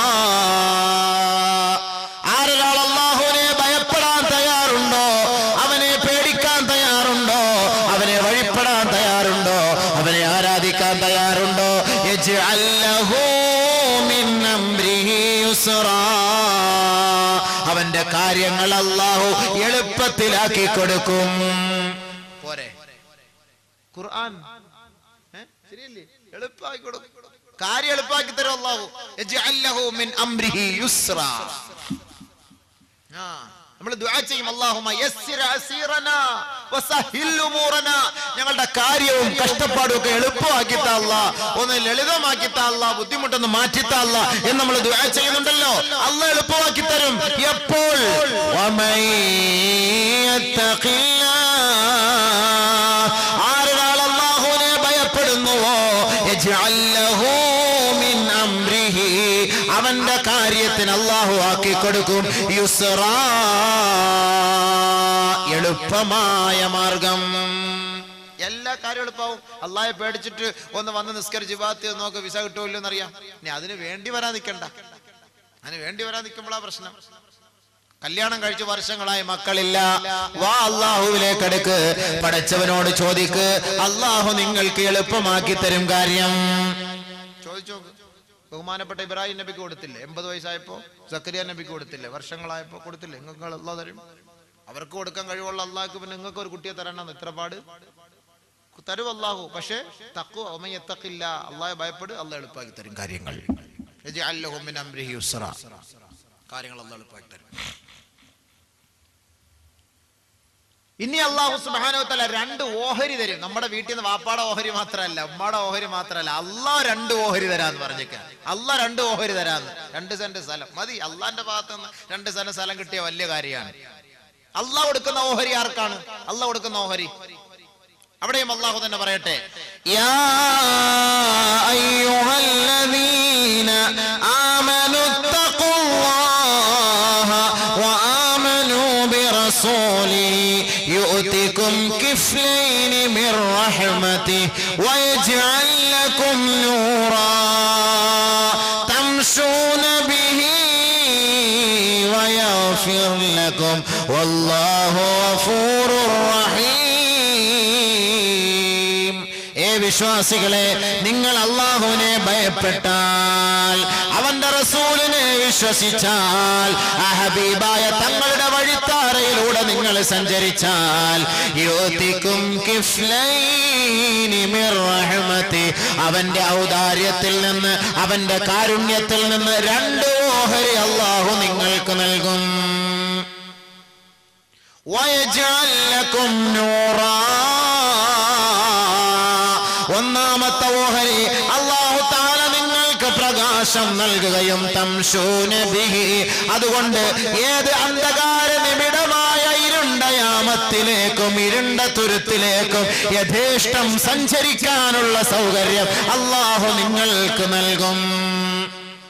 പടച്ചവന്റെ നൂറ് കിട്ടിയാൽ, അല്ലാഹു നൂറു സമാവാതി വൽ അർദ് മസലു നൂരിഹി കമിഷ്കാത്തിൻ ഫിഹാ മിസ്ബാഹ് അൽ മിസ്ബാഹു ഫീ സുജാജ അസ്സുജാജതു കഅന്നഹാ കൗകബുർ യൂഖദു മിൻ ഷജറത്തിൻ മുബാറക സൈതൂനത്തിൻ ശർഖിയ്യ. അല്ലാഹു സുബ്ഹാനഹു വ തആല നൂറിനെ കുറിച്ച് പറയുന്നു, അവന്റെ പ്രകാശത്തെ കുറിച്ച് പറയുകയാണ്, അതിന്റെ വിശാലതയെ കുറിച്ച് പറയുകയാണ്. ആ നൂറ്, ആ പ്രകാശം അല്ലാഹു മുത്തഖീങ്ങളെ നിങ്ങൾക്ക് വാഗ്ദാനം ചെയ്യുകയാണ്. ഏത് ഗ്രാമവാസികളിലൂടെയും നിങ്ങൾക്ക് സഞ്ചരിച്ചു പോകാം. ആരെയും നിങ്ങൾ പേടിക്കേണ്ട കാര്യമില്ല. പരിശുദ്ധ പ്രവാചകന് നൂറ് അല്ലാഹു നൽകിയില്ലേ? ബഹുമാനപ്പെട്ട മഹദിയായ ആയിഷ സിദ്ദീഖ റളിയല്ലാഹു അൻഹാ, പാവപ്പെട്ട ആ മഹദി അവர்கள் വീട്ടിന്റെ അകത്തളത്തിൽ ഇരുന്നു കൊണ്ട് തുണികൾ ചേർത്ത് തയ്ക്കുകയായിരുന്നു. ചെറിയ ഒരു വിളക്ക്, അത് കെട്ടുപോയി. ഇന്നത്തെ കാലഘട്ടത്തെ പോലെ തീപ്പെട്ടി ഒന്നുമില്ലാത്ത കാലഘട്ടം. വിളക്ക് കെട്ടുപോയാൽ, അണഞ്ഞു പോയാൽ അത് കത്തിക്കാൻ പിന്നെ ബുദ്ധിമുട്ടാണ്. അങ്ങനെ ബഹുമാനപ്പെട്ട മഹദി അവர்கள் തയ്ച്ചു കൊണ്ടിരുന്നപ്പോൾ തന്റെ കയ്യിൽ നിന്ന് സൂചി നിലത്തേക്ക് വീണുപോയി, വിളക്കും കെട്ടുപോയി. ബഹുമാനപ്പെട്ട മഹദി അവர்கள் പരിധി നോക്കുകയാണ്, താഴെയൊന്നും കാണുന്നില്ല, കുറ്റാക്കൂരിട്ടാണ്. ബഹുമാനപ്പെട്ട മഹദി അവர்கள் പരതിക്കൊണ്ടിരിക്കുമ്പോൾ അതാ ലോകത്തിന്റെ ചൈതന്യം, മാനവകുലത്തിന്റെ മുഴുവനും വെളിച്ചമായ ഹബീബുനാ വ സയ്യിദുനാ വ സനദുനാ വ ശഫീഉനാ റസൂലുള്ളാഹി സ്വല്ലല്ലാഹു അലൈഹി വസല്ലമ തങ്ങൾ ബഹുമാനപ്പെട്ട മഹദി അവരുടെ വീടിന്റെ ഉമ്മറപ്പടിയിൽ വന്ന് നിൽക്കേണ്ട താമസം, അവിടുത്തെ പ്രകാശമത ആ ശരീരത്തിൽ നിന്ന് വ്യാപിക്കുകയാണ്. മഹദിയായ ആയിഷ ബീവി പറയുകയാണ്, എന്റെ ഹബീബായ തങ്ങളുടെ ശരീരത്തിൽ നിന്ന് നിർഗളിച്ച ആ പ്രകാശത്താൽ എന്റെ കയ്യിൽ നിന്ന് വീണുപോയ സൂചി ഞാൻ പെറുക്കിയെടുത്തു എന്ന് ആയിഷ സിദ്ദീഖ റളിയല്ലാഹു തആല അൻഹ പറഞ്ഞുവെങ്കിൽ, സഹോദര, അല്ലാഹുവിനെ നീ ഭയപ്പെട്ട് ജീവിച്ചാൽ പടച്ച തമ്പുരാൻ ആ നൂറ് നിങ്ങൾക്കും നൽകി ആദരിക്കും. കൃത്യമായി നമസ്കരിക്കുന്നവരുടെ മുഖത്തൊരു നൂറല്ലേ? നമ്മൾ പറയല്ലോ, അവന്റെ മുഖത്ത് നോക്കിയ ഒരു നൂറ്, ഒരു പ്രകാശം. ഖുർആൻ ഓതുന്നവർ, ഇബാദത്ത് ചെയ്യുന്നവർ, നോമ്പ് പിടിക്കുന്നവർ, ഒരു പ്രത്യേകമായ നൂറ്. മഹാന്മാരുടെ മുഖത്ത് പ്രത്യേകമായ നൂറ് നമ്മൾ കാണാറില്ലേ, പറയാറില്ലേ? 40 ദിവസം കൃത്യമായി ഇമാമും ജമാഅത്തുമായി നമസ്കരിച്ചാൽ 100 വെളിപ്പെടും. അതിനാണ് ഈ 40 ദിവസം ജമാഅത്തിൽ പോകാൻ പറയുന്നത്. കൃത്യമായിട്ട് ഇമാമും ജമാഅത്തും നമുക്ക് കിട്ടും. അതുകൊണ്ടാണ് നമ്മളിപ്പോ മുസ്ലിയാരാണെങ്കിലും തങ്ങളാണെങ്കിലും പള്ളിയിൽ നിന്ന് വീട്ടിൽ പോകുമ്പോഴത്തേക്ക് ജമാഅത്ത് അവൽ തക്ബീർ കിട്ടിക്കൊണ്ടൊന്നുമില്ല. വീട്ടിൽ പോയിട്ട് വേണം റെസ്റ്റ് എടുക്കാന്ന് പറഞ്ഞാൽ പോണെ. നിസ്കരിച്ച് വെത്തുങ്ങളെ ഇത്രയും പേരെയും കൊണ്ട് നമ്മൾ നിസ്കരിപ്പിച്ച് അവിടെ മുതുവൊക്കെ ആകെ ഭാരം. വീട്ടിൽ പോയിട്ട് വേണം ഇത്തിരി കിടക്കാൻ. ബഹുമാനമുള്ള സഹോദരങ്ങളെ, 40 വഖത്ത് കൃത്യമായി നമസ്കരിക്കും. 100 അള്ളാഹു നൽകും, പ്രകാശം അള്ളാഹു നൽകും. അപ്പോ നീ അള്ളാഹുവിനെ ഭയപ്പെടാൻ തയ്യാറായാൽ യുഅ്തികും കിഫ്ലൈൻ മിർ റഹ്മതി വയജ്അൽ ലക്കും നൂറ തംശൂന ബിഹി, നിനക്ക് ആ പ്രകാരം ഒരു ടോർച്ച് അള്ളാഹു നൽകും, ഒരു ലൈറ്റ് അള്ളാഹു നൽകും. കൊണ്ട് നടക്കാം. രണ്ടാമത് എന്താ? വയഗ്ഫിർ ലക്കും ദുനൂബക്കും, നിങ്ങളുടെ പാപങ്ങൾ അള്ളാഹു മാപ്പ് ചെയ്തു തരും. 2 ഗുണം. എപ്പോഴാന്ന് പറയും? എല്ലാരും ഉറങ്ങി. വാഹിർ ദുആയി പറയട്ടെ. ഞാൻ ചോദിച്ചല്ലോ നേരത്തെ, ഞാൻ പറഞ്ഞല്ലോ ഞാൻ ചോദിക്കുമെന്ന്. എന്നാ പറയും. പിന്നെന്ത്, നമ്മളിത് പഠിക്കാനല്ലേ, അത് വാള് കേട്ടെന്ന് പറഞ്ഞാൽ കേട്ടിരുന്ന നേരത്തെ ഞാൻ പറഞ്ഞ പോലെ കൊള്ളാം ഉസ്താദേ, ബെസ്റ്റ് എന്ന് പറയലാണോ എൻ്റെ അർത്ഥം? നമ്മൾ കേൾക്കുക. നബി സല്ലല്ലാഹു അലൈഹി വസല്ലം തങ്ങളുടെ സദസ്സിന്റെ ഒരു സുന്നത്തായിരുന്നു, സദസ്സിൽ നബിതങ്ങൾ താലീം നടത്തിക്കൊണ്ടിരിക്കുമ്പോൾ ചോദിക്കും സഹാബാക്കളോട്. അപ്പോൾ അവർ പറയും, അതൊരു സുന്നത്താണ്. അപ്പൊ നമ്മൾ ആ സുന്നത്ത് ഹയാത്താക്കി കൊണ്ടുപോകണം നസീഹത്ത് നടത്താൻ. അതല്ലാതെ ചുമ്മാതെ വാള് റബ്ബർ പോലെ വലിച്ചു നീട്ടിപ്പോട്ടൊന്നും വലിയ കാര്യമൊന്നുമില്ല. കാര്യം മനസ്സിലാക്കാനാണല്ലോ ഒരുമിച്ച് കൂടിയത്, ഇല്ലേ ഉസ്താദേ? അതാണല്ലോ നമ്മുടെ ലക്ഷ്യം, അല്ല മറ്റൊന്നും അല്ല നമ്മുടെ ലക്ഷ്യം. 2 ദിവസത്തെ പ്രസംഗം അൽഹംദുലില്ലാഹ്, അല്ലാഹു സുബ്ഹാനഹു വ തആല ഖബൂലാക്കുമാറാകട്ടെ. സമയം അതിക്രമിച്ച സംഭവം ശരിയല്ല, പക്ഷെ പറഞ്ഞു തീർക്കണ്ടേ? അല്ലെങ്കിൽ നമുക്ക് ഇതിന്റെ ബാക്കി നാളെ പറഞ്ഞിട്ട് തൗബ മറ്റൊരു ദിവസത്തേക്ക് മാറ്റി വെക്കാം. പ്രശ്നമൊന്നുമില്ല, കാര്യങ്ങളൊന്നുമില്ല, വിഷയങ്ങൾ കിടക്കുന്നേ ഉള്ളൂ. അപ്പൊ അല്ലാഹു സുബ്ഹാനഹു വ തആല ഓഹരിയും തരാൻ തീരുമാനിച്ചു. ഇനിയിപ്പോ എന്താപ്പാ? ഇനി നിങ്ങളുടെ അമലുകളൊക്കെ ഇച്ചിരി ന്യൂനത, പൊതുവെ അങ്ങനെയാണല്ലോ, നമ്മുടെ അമലുകളൊക്കെ ഇച്ചിരി ന്യൂനതയാണ്. കാരണം നാവ് ശരിയല്ല, വാക്ക് ശരിയല്ല, സംസാരം ശരിയല്ല. അപ്പൊ നമ്മുടെ അമലുകളൊക്കെ ഇത്തിരി വേസ്റ്റ്, ഇച്ചിരി ന്യൂനതയുള്ളതായി പോകും. അങ്ങനെ ന്യൂനതയുള്ളതാണെങ്കിൽ അത് അല്ലാഹ് ശരിയാക്കി തരും, സർവീസ് ചെയ്ത് ക്ലീൻ ആക്കി തരാം. എപ്പോ? എന്നെ ഒന്ന് പേടിച്ച് അമലൊക്കെ ഞാൻ റെഡിയാക്കി തരാം. യാ അയ്യുഹല്ലദീന ആമനുത്തഖുല്ലാഹ വഖൂലൂ ഖൗലൻ സദീദാ യുസ്ലിഹ് ലക്കും അഅമാലക്കും വയഗ്ഫിർ ലക്കും ദുനൂബക്കും. ഏ വിശ്വാസികളെ, നിങ്ങൾ അല്ലാഹുവിനെ ഭയപ്പെടുവൻ, നല്ല വാക്ക് സംസാരിക്കുവൻ, എങ്കിൽ നിങ്ങളുടെ കർമ്മങ്ങളെ നാം നന്നാക്കി തരാം, നിങ്ങളുടെ പാപങ്ങളെ നാം ഞാൻ മാപ്പാക്കി തരാം. ഓ എത്ര ഓഫർ ഇല്ലേ മുത്തക്കീങ്ങൾക്ക്, തഖ്വയുള്ളവർക്ക് എത്ര ഓഫർ. പാവവും കഴുകി കളഞ്ഞു തരാം, അമലൊക്കെ നന്നാക്കി തരാം. ഇപ്പൊ ഫ്രീ ആയിട്ട് ഒരു സർവീസ് ചെയ്ത് വണ്ടിക്ക് സർവീസ് ചെയ്തെന്ന് പറഞ്ഞാൽ നമ്മൾ കൊണ്ട് കൊടുക്കൂലേ? ഒരു ബൈക്ക് എടുത്താൽ തന്നെ സർവീസ് ആണെങ്കിൽ 10,000 1500 രൂപ, ഒരു കാറാണെങ്കിൽ 3000 4000 രൂപ, കൂടെ കാറാണെങ്കിൽ അതിനനുസരിച്ചുള്ള സർവീസ് ചാർജ്. ബഹുമാനമുള്ളവരെ, അപ്പൊ നമ്മുടെ ശരീരത്തെ അള്ളാഹു സർവീസ് ചെയ്ത് ക്ലിയർ ആക്കി തരാം. നീ തഖ്വ ഉള്ളവനായി മാറ്, നിസ്കരിക്ക്, ഇബാദത്ത് ചെയ്യ്. ഇച്ചിരി ന്യൂനതകളൊക്കെ കാണും, ന്യൂനത ഇല്ലാതെ കുല്ലും മഈബുൻ ഇല്ലല്ലാഹ്, അള്ളാഹ് അല്ലാതെ എല്ലാത്തിലും ന്യൂനതയുള്ളതാ. ന്യൂനത ഇല്ലാത്ത ആരുമില്ല, ന്യൂനതയില്ലാത്തത് ആരുമില്ല. അപ്പൊ ന്യൂനതകൾ കാണും, പക്ഷെ എങ്കിൽ അള്ളാഹയെ പേടിക്ക്, അള്ളാഹയെ പേടിക്ക്, ഒളിഞ്ഞും തെളിഞ്ഞും അള്ളാഹയെ പേടിക്ക്. അവൻ അള്ളാഹയെ പേടിക്കാൻ തയ്യാറായി നല്ല വാക്ക് സംസാരിക്കുന്നവനായാൽ യുസ്ലിഹു ലക്കും അഅമാലക്കും, നിങ്ങളുടെ അമൽ ഞാൻ നന്നാക്കി തരാം, സർവീസ് ചെയ്ത് ക്ലിയർ ആക്കി തരാം. മാത്രമല്ല ഒന്നുകൂടെ തീക്കട്ടെ, വയഗ്ഫിർ ലക്കും ദുനൂബക്കും, പാവവും ഞാൻ മാപ്പാക്കി തരാം. പോരെ, ഇതിൽ കൂടുതൽ എന്താ വേണ്ട? അല്ലാഹു തആല ഇതിൽ കൂടുതൽ ഇനി എന്തായാലും ചെയ്യാൻ പറ്റുമോ? ആർക്ക്? തഖ്വ ഉള്ളവർക്ക്, തഖ്വ ഉള്ളവർക്ക്, മുത്തഖീൻ. ഏത് നമ്മളെപ്പം ഇത് പറഞ്ഞാലും തിരിച്ചെവിടേക്ക് പോകേണ്ടത്? യാ അയ്യുഹല്ലദീന ആമനൂ കുത്തിബ അലൈക്കും സിയാം കമാ കുത്തിബ അലല്ലദീന മിൻ ഖബ്ലിക്കും ലഅല്ലക്കും തത്തഖൂൻ. അവിടെ പോകണം, അങ്ങോട്ട് പോകണം, അവിടുന്ന് ഇങ്ങോട്ട് വരേണ്ടത്. ഇതൊക്കെ ഉള്ളവർക്ക് അല്ലാഹു തആല നൽകുന്ന ഓഫറുകളാണ് ഞാൻ ഈ പറയുന്നത്. അല്ലാഹു സുബ്ഹാനഹു വ തആല അടുത്തതായി പറയുന്നു, ബഹുമാനമുള്ള സഹോദരങ്ങളെ, ബഹുമാനമുള്ള സഹോദരിമാരെ, നമ്മൾ ചെയ്യുന്ന അമലുകൾ മുഴുവനും അള്ളാഹുവിന് വേണ്ടി മാത്രമാണ് ചെയ്യുന്നത്. നമസ്കാരമാകട്ടെ, നോമ്പാകട്ടെ, സക്കാത്താകട്ടെ, സദഖയാകട്ടെ, ഹജ്ജാകട്ടെ, വഅദ്, നസീഹത്ത്, ഖുർആൻ ഓതൽ, നഫൽ നമസ്കാരം, സുന്നത്ത് നമസ്കാരം, തഹജ്ജുദ് നമസ്കാരം, ദുഹാ നമസ്കാരം, ഇശ്റാഖ് നമസ്കാരം, എല്ലാ ഇബാദത്തുകളും നമ്മൾ അള്ളാഹുവിന് വേണ്ടിയാണ് ചെയ്യുന്നത്. അല്ലയോ? അല്ലേ? ഇന്ന് മൂള് ഉറക്കം വരാതെങ്കിലും ഇരിക്കട്ടെ. നിങ്ങൾ മൂളാതിരിക്കുമ്പോൾ എനിക്ക് വന്ന് വേറെ ആർക്കുവാണെന്നോ? അതേ അങ്ങ് പറ, പ്രശ്നം തീർന്നു, അത് നിർത്താൻ പോവാ, തീർന്നു. ഞാൻ ഇനി അങ്ങോട്ട് നീങ്ങുന്നില്ല, വണ്ടി ഇനി അങ്ങോട്ട് പോയ കട്ടർ നല്ല റോഡ് കഴിഞ്ഞു, ഇനി അടുത്ത പ്രാവശ്യം നാളെ ആകുമ്പോൾ ടാറിട്ട് റെഡിയാക്കും, അപ്പൊ ബാക്കി അങ്ങോട്ടാവാം. നമ്മൾ ഈ ചെയ്യുന്ന സകലമായ അമലുകളും സ്വീകരിക്കണം എന്നുള്ള ഒരു നിയത്തോടു കൂടിയാണ് ചെയ്യുന്നത്, ഇല്ലേ? നമ്മൾ ചെയ്യുന്ന നിസ്കാരമാകട്ടെ, ഇബാദത്താകട്ടെ, എല്ലാം ഒന്ന് സ്വീകരിക്കണം, അള്ളാഹു ഒന്ന് സ്വീകരിക്കണം, പടച്ചവനെ നീ ഒന്ന് സ്വീകരിക്കണേ എന്ന നിയത്തോടു കൂടിയാണ് നമ്മൾ ഈ ചെയ്യുന്ന സകലമായ ജോലികളും, ഇല്ലേ? ശരി തന്നെ ആണല്ലോ. എന്നാൽ നമ്മുടെ ജോലി, നമ്മുടെ ഇബാദത്ത്, നമ്മൾ ചെയ്യുന്ന കർമ്മങ്ങൾ അള്ളാഹു സ്വീകരിക്കുന്നത് ആരിൽ നിന്ന്? ആരിൽ നിന്ന്? അതാണ് അള്ളാഹു പറയാൻ പോകുന്നത്. ഇന്നമാ യതഖബ്ബലുല്ലാഹു മിനൽ മുത്തഖീൻ. അല്ലാഹു തആല സ്വീകരിക്കുന്നത്, കർമ്മങ്ങളെല്ലാം സ്വീകരിക്കുന്നത്, പ്രവർത്തനങ്ങളെല്ലാം സ്വീകരിക്കുന്നത് മിനൽ മുത്തഖീൻ, മുത്തഖീങ്ങളിൽ നിന്ന് മാത്രമാണ്. അല്ലാഹു അമലുകൾ സ്വീകരിക്കുന്നത് ആരിൽ നിന്നാണ്? മുത്തഖീങ്ങളിൽ നിന്നാണ്. ഇനി അത് പറയേണ്ട കാര്യമില്ല, ഇനി അതിനെക്കുറിച്ച് വിശദീകരിക്കേണ്ട കാര്യമില്ല. ശരി, അടുത്ത പടിയായി അല്ലാഹു സുബ്ഹാനഹു വ തആലയ്ക്ക് വേണ്ടി നമ്മൾ ഇബാദത്തുകൾ മുഴുവനും ചെയ്ത്, അമലുകൾ മുഴുവനും ചെയ്ത് ഈ ലോകത്ത് നിന്ന് വിട പറഞ്ഞ് നമ്മൾ സ്വർഗത്തിലേക്ക് എത്തിപ്പെടണമെങ്കിൽ നമ്മുടെ അന്ത്യസമയം നന്നാകണം. വേണ്ടേ? അന്ത്യസമയം നന്നായാൽ മാത്രമല്ലേ ബാക്കിയുള്ള കാര്യങ്ങൾ അങ്ങോട്ട് ക്ലിയർ ആവുകയുള്ളൂ.